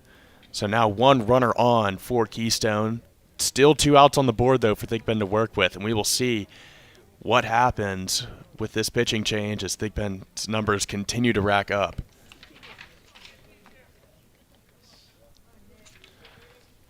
Pinch running at first base, number 3, Jared Davis. So Jared Davis is now pinch running for Kuharski. We talked about Kuharski's size. Great guy to have at home plate, hitting the ball, probably not the best guy to have running the bases. So a smart move there by Keystone, and we will see if a pitching change is about to be made for the Generals as Ted White calls for a mound conference here. 2 outs and a 2-1 lead for the Generals with 1 runner on for Keystone. Although we are still in the top of the 8th inning, still so much can happen with the time that is left. You never quite know in baseball. That is what I have always loved about it, is that every team always gets that opportunity to come right back up to bat. So literally anything can happen, especially when there is only 1 run separating the Generals from the Giants at this time. So Thigpen will stay on the mound here. Ted White once again showing his confidence in the senior right-hander. So a clean count here as he now faces the number 3 hitter, Nick Carlini.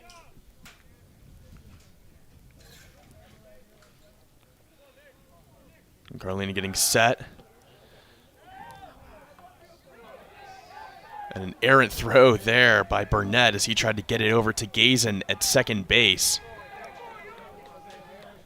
Jared Davis, the pinch runner, able to steal second base after that first pitch from Thigpen fell in the dirt. So now a runner in scoring position for Keystone, who keeps knocking at the door. We will see if Thigpen has another inning in him to get the Generals out of this jam. 1-0 the count, 2 outs, 2-1 the score. Thigpen delivers one straight down the barrel for a strike to right the ship.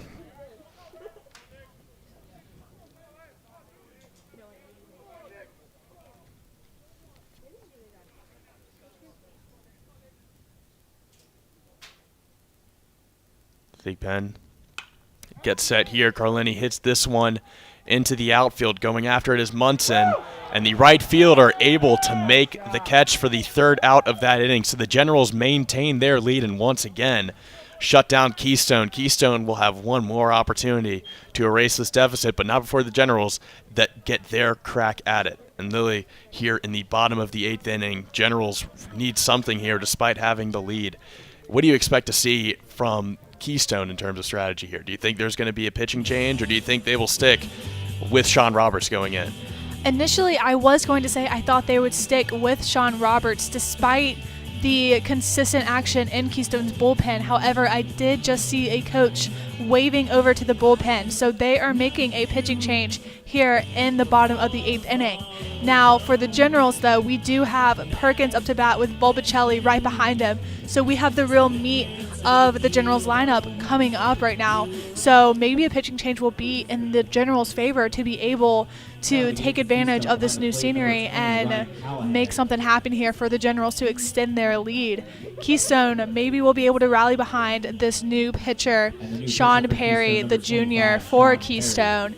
And he's actually a left-handed pitcher too, which is a change from Sean Roberts, who is a right-handed pitcher. So who knows what effect that may have on the Generals.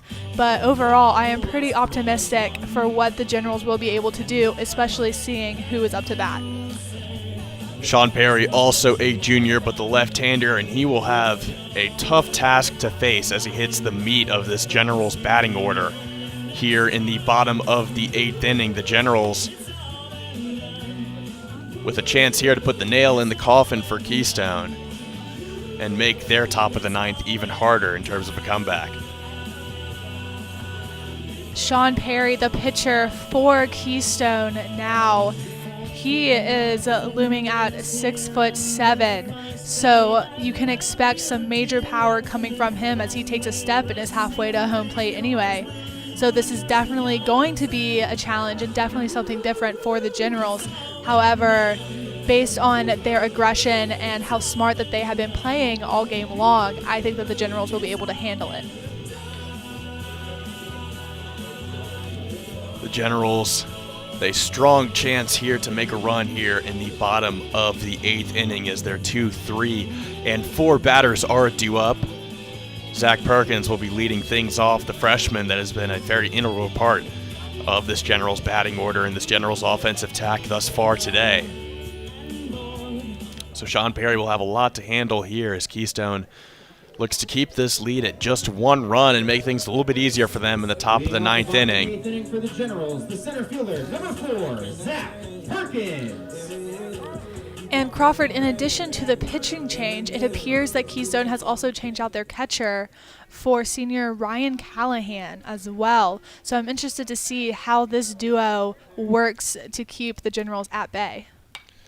Definitely an interesting strategy by Keystone as this one is popped straight in the air by Perkins, and it fell just in front of the wall. Callahan getting some action early in today's game, having to slide in the dirt for that one, unable to make the catch as he bumps against the wall. So the count will go 1-0 after the foul ball from Perkins, or sorry, 0-1 after the foul ball from Perkins. With no outs on the board and a 1-run lead the Generals are desperately clinging on to here in the bottom of the 8th inning.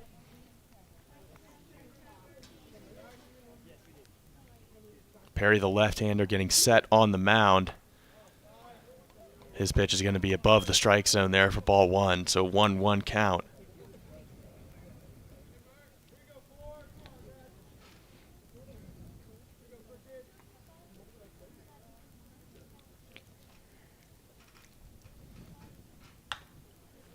And that ball is going to be hit by Perkins. That's going to fall foul on the third base line. Took a crack at that one.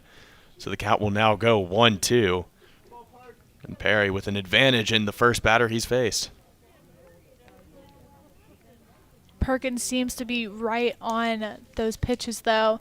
So if he can just get his timing just slightly better, slightly earlier, he will be able to make something happen here for the Generals. Perry with a delivery, and that one is scooped into right field by Perkins. The sliding catch by Fakera bounces out of his glove. So now a single to get things going in the bottom of the 8th inning by the Generals, courtesy of Zach Perkins there. And now Jason Volpicelli, the exact guy you want for this kind of situation. You talked about how timely he is with his batting. He is the guy you want at the plate right now with no outs, a runner on first, and a 1-run lead to preserve or extend for the Generals. It's the first time Sean Perry has faced Volpicelli, so we'll see what he gives to him here in the bottom of the 8th. Volpicelli set. First pitch of the at-bat is a strike from Perry.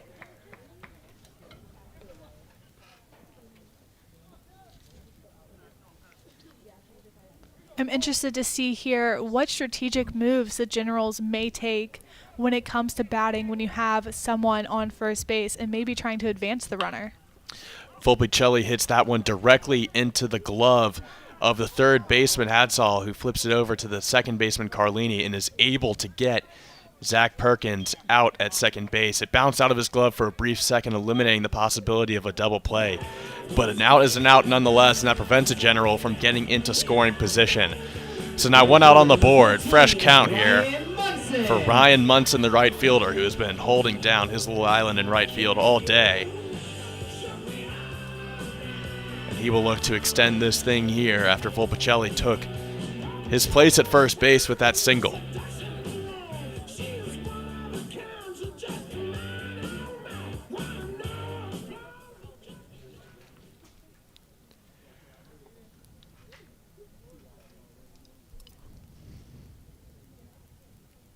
Perry delivers, and that one well outside for Ryan Munson. As the count goes 1-0, good call by him, good eye, good judgment. One out on the board, and we will see how crucial that out at second base will end up being for Keystone here. As that ball is fouled back into the backstop by Munson, so the count evens at 1-1.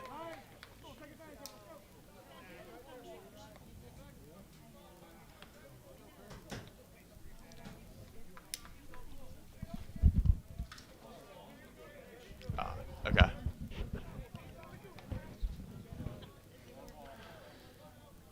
So they end up calling a balk before that pitch, so the count will stay at 1-0 with one out here. And not only that, but Volpicelli is able to advance to second base. So that puts a general in scoring position here. And kind of negates that out at second that we saw in that last play there. So Keystone once again finding themselves in some trouble. We will see if the new pitcher, Sean Perry, will be able to bail them out, and instead hits the back of the shoulder of Ryan Munson. He kind of winces in pain there as he walks it off over to first base. So now runners on first and second, only one out to work with, and the Generals absolutely pouring it on Sean Perry in his first inning out of the bullpen. That balk and that hit by pitch may just be what the Generals need to get back in this. I know that out at second had to be disappointing for the Generals, but now Keystone seems to be a bit rattled, and let's see if Sean Perry can pull this out for Keystone or if he is going to let the Generals get in his head.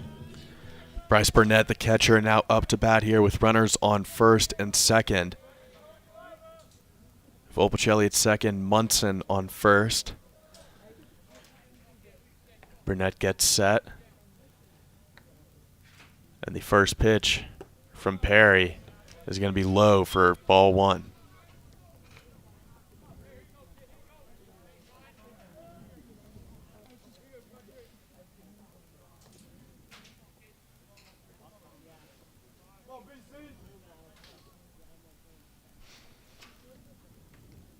Perry shakes it off, and that pitch is going to go get past the catcher Callahan. Both Generals advancing here.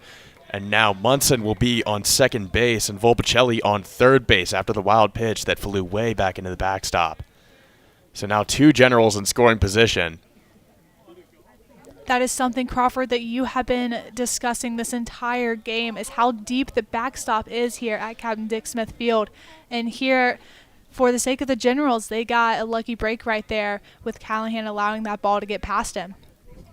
A huge break for the Generals as they look to extend their one-run lead here in the bottom of the eighth inning. We knew it was going to come down to these last couple of innings here at Captain Dick Smith Field, and that is proving to be just true.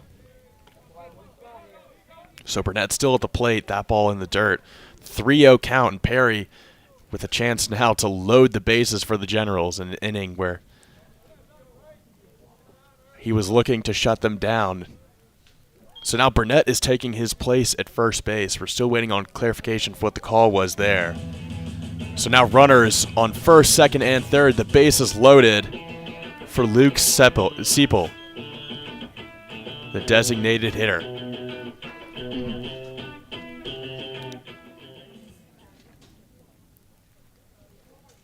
So actually looks like we have a different Luke here. Pinch hitting for Luke Seipel is Luke Erdman.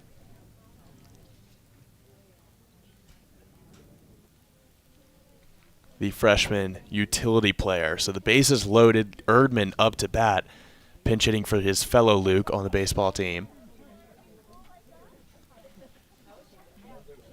And a mound conference here for Keystone. So it looks like yet another pitching change here for Keystone as they continue to run through their pitchers at the end of today's game.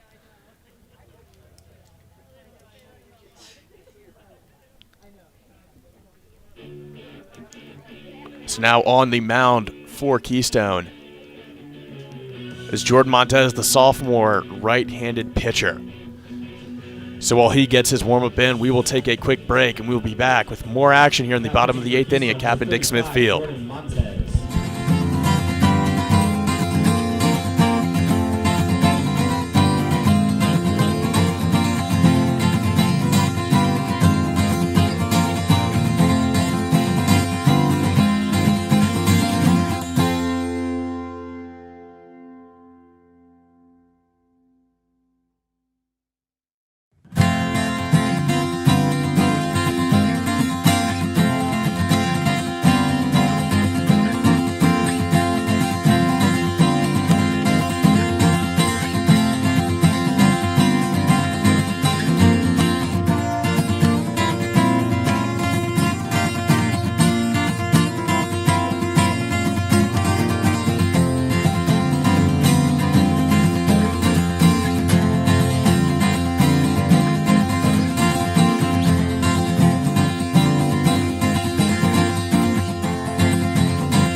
We are back here in the bottom of the 8th inning. Crawford Humphreys and Lily Mitchell. A lot of confusion there, but it has all been sorted out. Jordan Montez is the new pitcher here for Keystone, and he faces one out on the board. The Generals with the bases loaded, and pinch hitting for Luke Seipel is Luke Ehrman, who is at home plate right now. That ball low and in the dirt for ball one. But Montez with a steep mountain to climb here to get Keystone out of this inning unscathed. 2-1 still the score, and that is subject to change here depending on the outcome of these loaded bases for the Generals. Now, I believe this is Erdman's first at-bat for the Generals, which is very exciting to be in a situation such as this. It just shows how much faith Ted White has in his bench, honestly, being able to pull out players like Erdman to come into these situations. That pitch from Montez of strikes, a back-to-back strikes, makes it a 1-2 count here with one out in the bottom of the 8th inning. So Montez doing a good job. Sean Perry unable to hold the fort down and basically led the Generals to the situation we have now with runners on first, second, third, and Luke Ehrman pinch hitting for Luke Seipel. The delivery from Montez is going to be in the dirt. A wild pitch there, some confusion.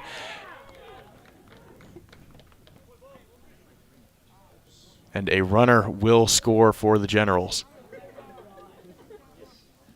So the out was made via tag, but a wild pitch and some confusion between Montez and his catcher Callahan led to a runner scoring. That runner, of course, being Volpicelli, scoring 90 feet from home from third base. So now the lead is 3-1, a little bit more breathing room. Still two runners in scoring position for the Generals, but Montez now with two outs to work with. Now up to bat here for the Generals is Brian Wickham, the first baseman. His first time facing Montez today, as Montez winds up and delivers, and that ball is going to hover just a little bit over the strike zone for ball one.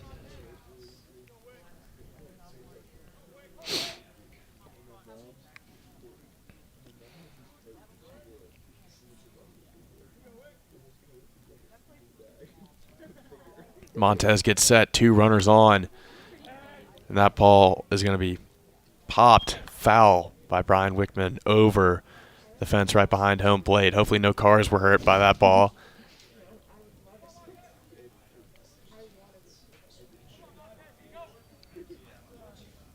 So Wickman now getting set, two outs. for Montez to work with, a little bit more comfortable. So he delivers, and that one's going to be chopped foul. So now a 1-2 count against Wickman, but the Generals got what they needed there with a little bit of an insurance run. It is now 3-1 here in the bottom of the 8th inning, and just making things even harder for this Keystone team that has struggled at the plate all day.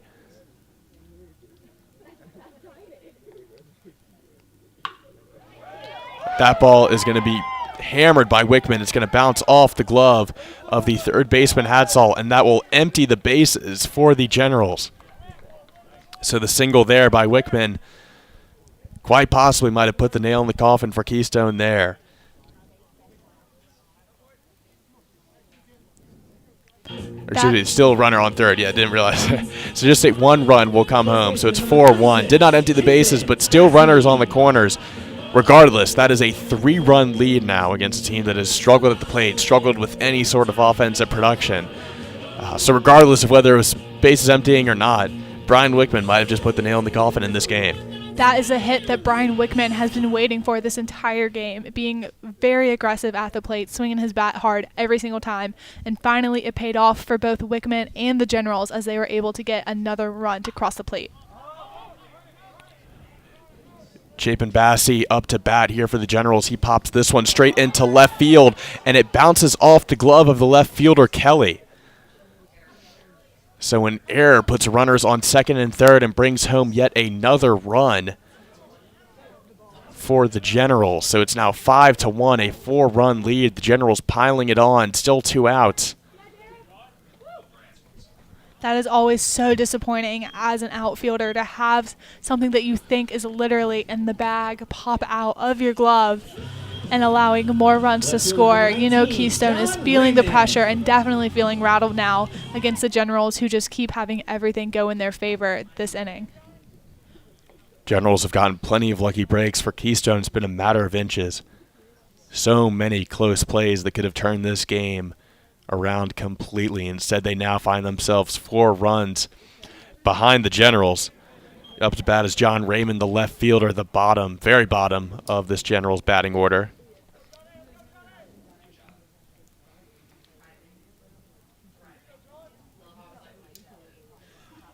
Montez continuing to try and establish some sort of rhythm on the mound. Good job there by Callahan. That one bounced off his chest pad, did a good job of falling on it, preventing any other errors here on the Keystone side. 5-1 is your score now at Captain Dick Smith Field. Generals seem to have put the nail in the coffin at this one.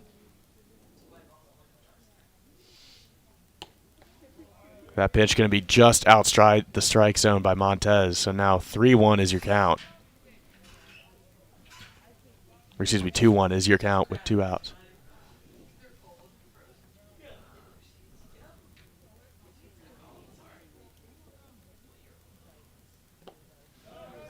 That ball low and in the dirt again by Montez. So the count now at 3-1 in favor of Raymond, the left fielder.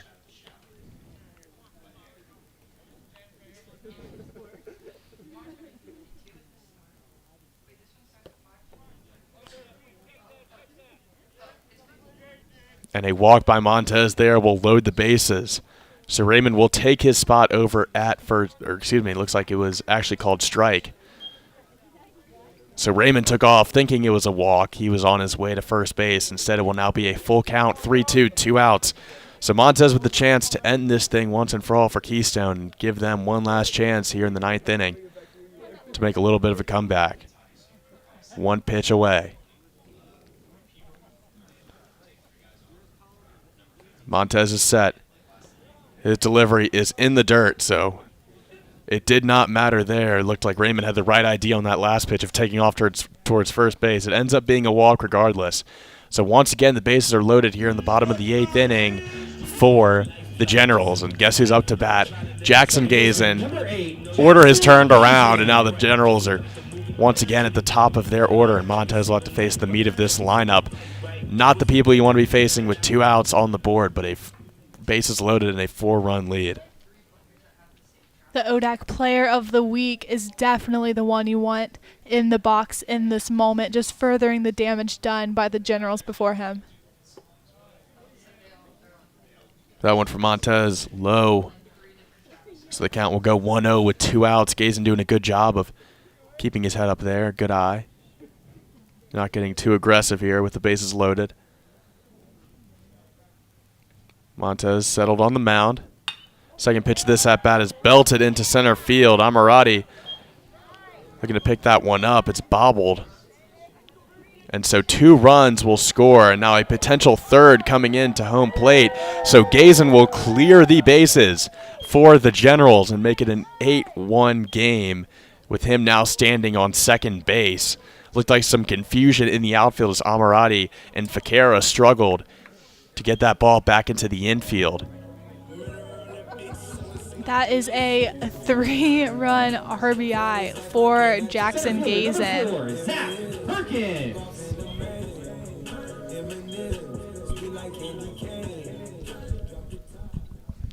Zach Perkins, the number 2 hitter for the Generals, now up to bat with this 8-run lead. Gazen 3-run RBI. Couldn't have come at a better time as the Generals continue to put it on. And this one by Perkins is hit into center field as well. Going after it is Amirati as Gazen rounds third. He will go home.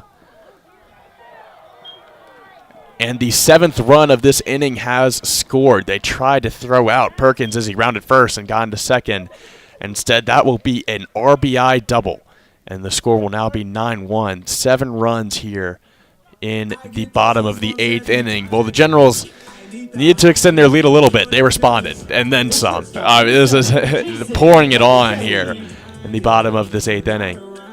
I think the threat of the Keystone Giants really caused them to kick it in gear and refocus on what they were here to do. And there is no doubt in any of their minds that they are capable of beating the Keystone Giants. 2 pitchers have been cycled through here in the bottom of the 8th inning. Jordan Montez, the sophomore right-hander, is the latest to take the mound for the Giants, and he will pitch a strike there to Jason Volpicelli. Volpicelli up to bat now as Perkins, the center fielder, takes a generous lead over at second base. 8 runs is now the differential between the Generals and the Giants as the second pitch of this at-bat on the way to Volpicelli, and he will chop that one foul, so the count will go 0-2. And once again, Montez with another chance to put this one away. Last time he was in this opportunity, it ended up with a walk that loaded the bases.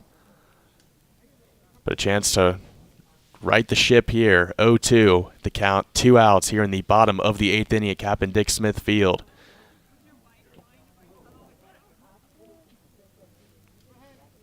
That one going to be in the dirt. I believe that was a foul ball because it appeared that Volpicelli definitely swung hard on that.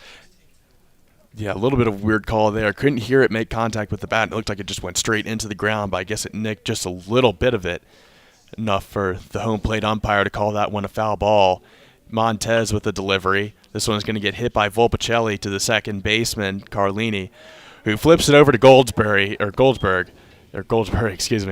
for the third out of that inning. Well, after 8, what was once a 1-run lead for the Generals is now an 8-run lead. And the Generals look to close things off as we head to the 9th inning of play here at Captain Dick Smith Field.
Crawford Humphreys and excuse me.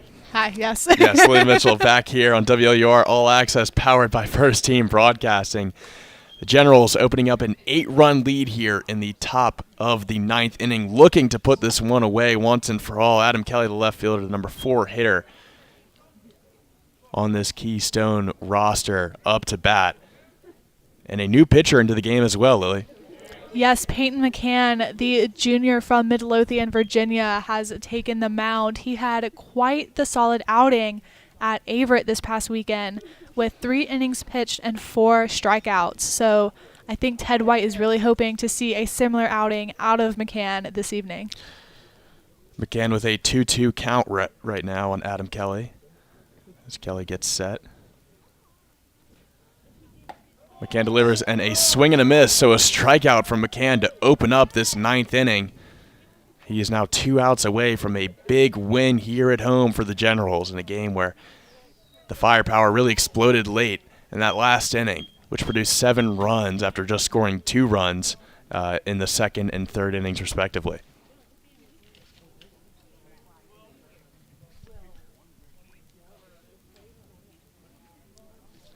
Nick Morrow now up to bat here for Keystone. Nick Morrow. Pinch hitting for R.J. Goldsberry, the first baseman. McCann working quickly here on the mound. That one's going to bounce just a little bit low for a 1-0 count.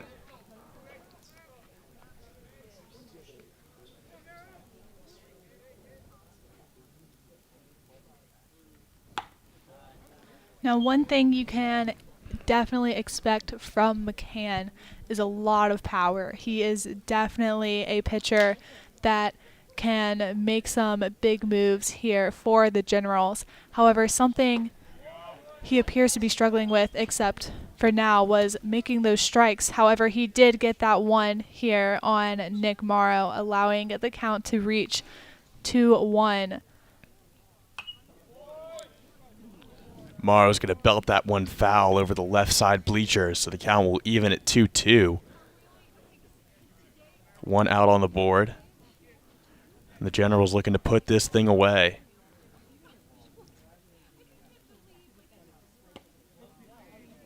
That ball's going to be low, so now a full count here for Morrow.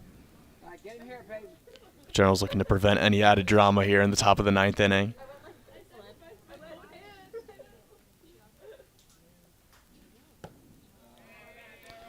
There's always some uncertainty when you bring on a new pitcher, as we saw last inning with Sean Perry and then the other pitcher joining for Keystone. You never know how the opposing team is going to react to your pitching change. So Ted White is hoping for the best here with McCann, and we're just trying to ensure that the Generals can finish out this game. Now up to bat for the Giants is Brian Diazza, yet another pinch hitter. A wild pitch by McCann will result in now a runner on second base for the Giants. So things starting to take a turn here for the Generals. Not out of the control just yet. They'll have a lot to go before that happens. But McCann still trying to get his feet under him on the mound after coming in to start this inning. Diazza getting set here.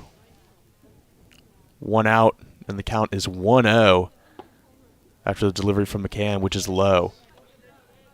So McCann kind of struggling with his control early, what we would expect for a pitcher just getting started here.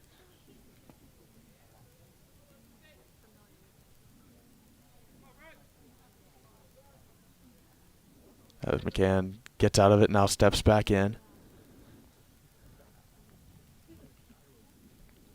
Diazza awaiting the pitch here. Third pitch of this at-bat, 2-0 count. And a big swing and a miss there by Diazza. He swung out of his shoes on that one. So the count will go 2-1, 1 out. As McCann continues to work methodically on the mound here.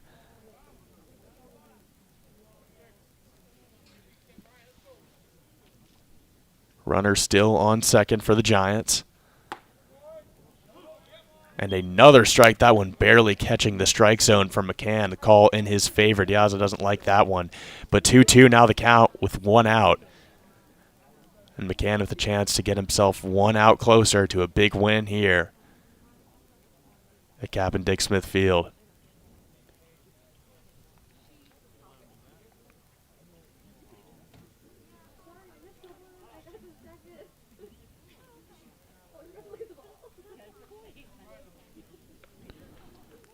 De Aza's going to back off of it.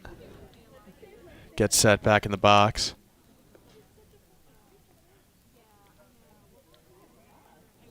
Again, taking his time here on the mound. Knows how important this pitch could be, and he's going to call for a mound conference here as Burnett heads to the pitcher's mound.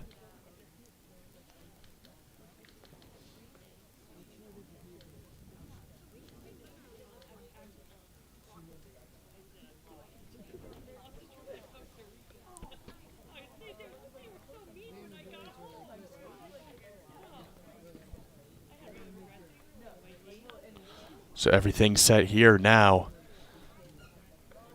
for the Generals after the mound conference has concluded. McCann getting set here.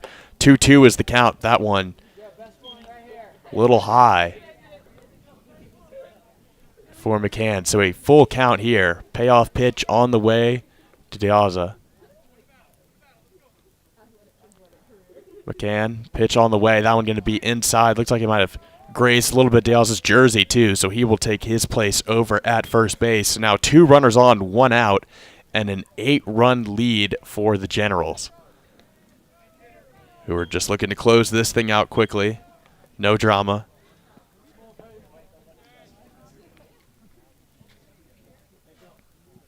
Pinch hitting for Hadsall, number 30. And yet another pinch hitter now for Keystone. Keystone, we know, starting lineups with a rather large team. Pedro Abreu up to pinch hit now for the Giants as McCann delivers. Typical spot where he's lost a lot of his pitches. Down there below the strike zone, getting pretty close to the dirt. Loses another pitch there. 1-0 now the count for Abreu.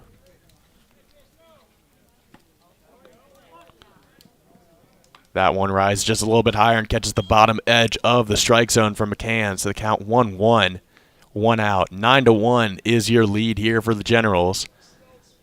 Still runners on first and second, though, making things interesting for the Giants. And a big swing and a miss there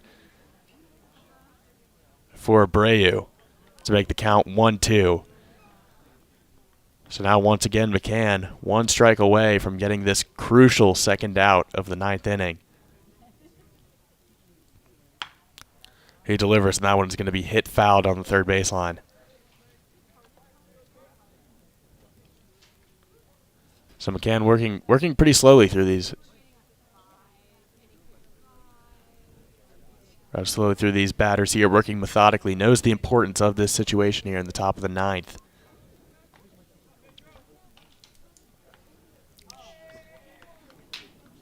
And McCann is actually going to hit the shoulder of Abreu. We could hear that one from the press box. Pretty solid contact there. So McCann, just like that, has loaded the bases after getting that opening strikeout. 1 out. An 8-run deficit for Keystone, but they have now loaded the bases to make things interesting. Something we mentioned before in this game was the depth of pitchers that the Generals do have. So while McCann is trying his best out here on the mound, both Nate Cohen and Mason Shuffler are putting in some work in the Generals bullpen, ready to come in at any moment should the Generals need it if the Keystone Giants continue creeping in on them. McCann delivers, and that one's going to be outside for ball 1. McCann struggling to find the strike zone since that first strikeout he had at the first batter he faced. Facing yet another pinch hitter too, Manny Rojas, for the Keystone Giants. And Ted White on cue will trot out to the pitcher's mound, and we will see what will happen here, whether it's a pitching change or just a quick mound conference. Peyton McCann proved with that first batter that he faced that he is able to throw hard and he's able to throw strikes. Now he just needs to not allow the Giants into his head and just keep throwing the ball like he did this weekend and like he did earlier in this inning. Yeah, strong performance this past weekend for the Generals and especially for Peyton McCann. McCann, however, struggling right now to find the strike zone, losing a lot of balls low. Plenty of balls on the board for him thus far. Not a lot of strikes. 2-0 the count, 1 out. 9-1 is your score still. McCann delivers right on cue. A harder pitch, but just above the strike zone.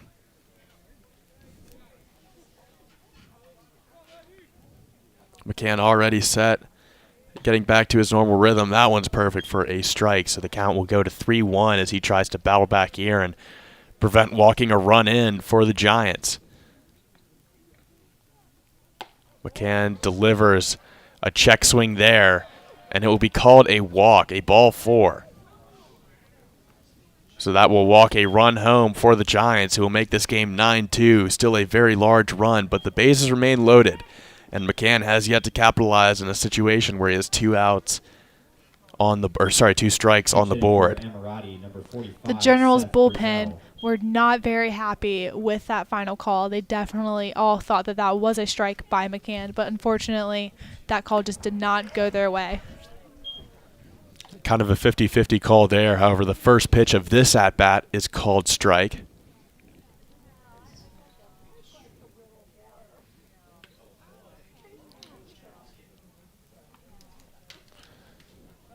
Seth Brazel up to bat here for Keystone, and Keystone has just thrown a string of pinch hitters at this W&L team, McCann especially.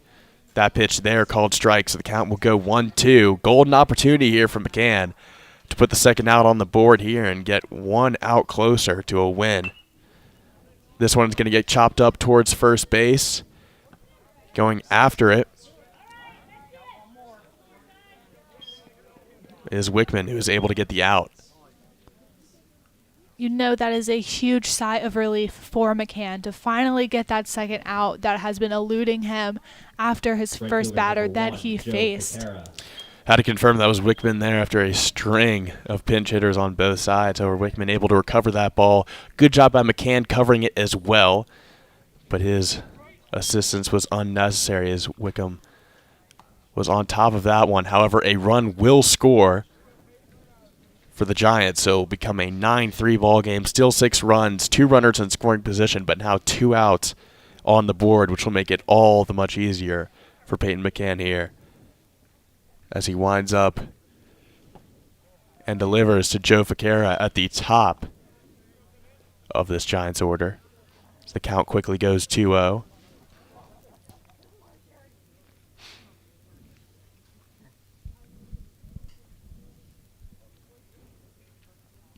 McCann winds up and delivers, able to get the first strike of this at-bat. So 2-1 the count now with 2 outs. Looking to put this thing away.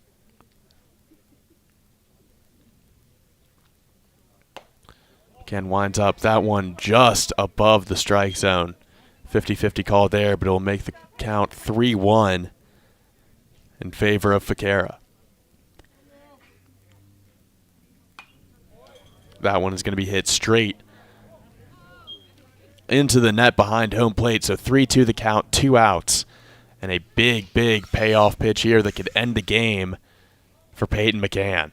Peyton has been dancing around the strike zone all inning, so let's see what he does. The delivery, and that's another foul ball that flies over the Generals' dugouts. The count will stay at 3-2.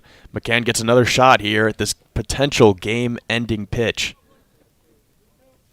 Ficara getting set in the batter's box. Payoff pitch on the way from McCann. And that one is going to be tipped foul off the bat of Ficara. Looks like it was tipped straight into the dirt, went between the legs of the home plate umpire. So the count will stay at 3-2 with 2 outs. McCann, the delivery. A swing and a miss there. So the Generals get the big win here against Keystone. 9-3 is your final score. A big final inning there for Peyton McCann, who is able to scrape things together despite giving up a couple of runs to Keystone. And Lily, tell me about what you saw today on the defensive side, especially from the Generals, because that's really what pulled through in today's game. Yeah, I definitely agree with you there, Crawford. The Generals' defense definitely were working together to ensure that any balls that Keystone put out into the field were knocked down and prevented from allowing the Keystone Giants to get on base, or if they did get on base, take extra bases or even score very often. Like we saw this past inning, they only got 2 runs, and I dare to say that I don't think many of them were earned today by the Keystone Giants. The Generals' defense was relentless in ensuring that any balls hit were caught to the best of their ability, with Monson making huge catches out there in right field and putting in tireless work out there, along with Volpicelli at short, ensuring that balls did not get past him besides that one error he had, and Wickman literally laying it all on the line at first base to ensure that those throws that he was receiving from Bassi and Volpicelli were solid to get those outs. So great performances all around for the Generals defense. This just the first leg of the doubleheader between these two teams, and the second leg will be tomorrow, still here on WR All Access, and it will take place at 2 o'clock, so a relatively early start, hoping for some warmer temperatures as well. But the cold temperatures today not seem to phase the Generals' offense that was red hot all day, and especially in that 8th inning where they tacked on 7 runs, really poured it all on after what was a close game for really the entirety of the 1-run game. Or a 2-run game before the Generals were able to pour it on and make things a little easier for Peyton McCann in that 9th inning. But tell me what you saw. We talked about the defense a little bit. Tell me what you saw from this Generals offense today that was able to explode on command when the team needed it most. Yeah, absolutely. I saw from the Generals just an eagerness to hit from everyone that stepped into the box, but also just an aggression and a smart way of approaching the batter's box in each and every pitch. We saw very little chasing after pitches that were out of reach. We saw very smart swings and going after very smart pitches by the Generals. So although they may have looked a little dormant for the middle part of the game, they were able to come alive once they were able to make those connections and started having those balls fall through the gaps in favor for the Generals.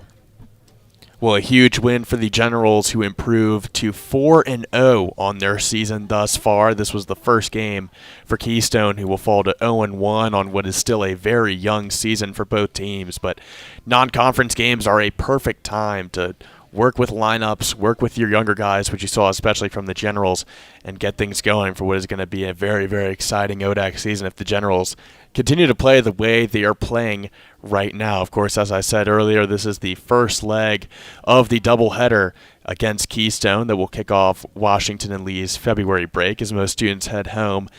But before we get to tomorrow's game at 2 o'clock, of course, this broadcast, Generals Athletics, can't say it enough, has been brought to you in part by the Washington and Lee University Store. Celebrate your favorite Generals team with a sports tee, decal, or hat. If you can think of it, we probably have it.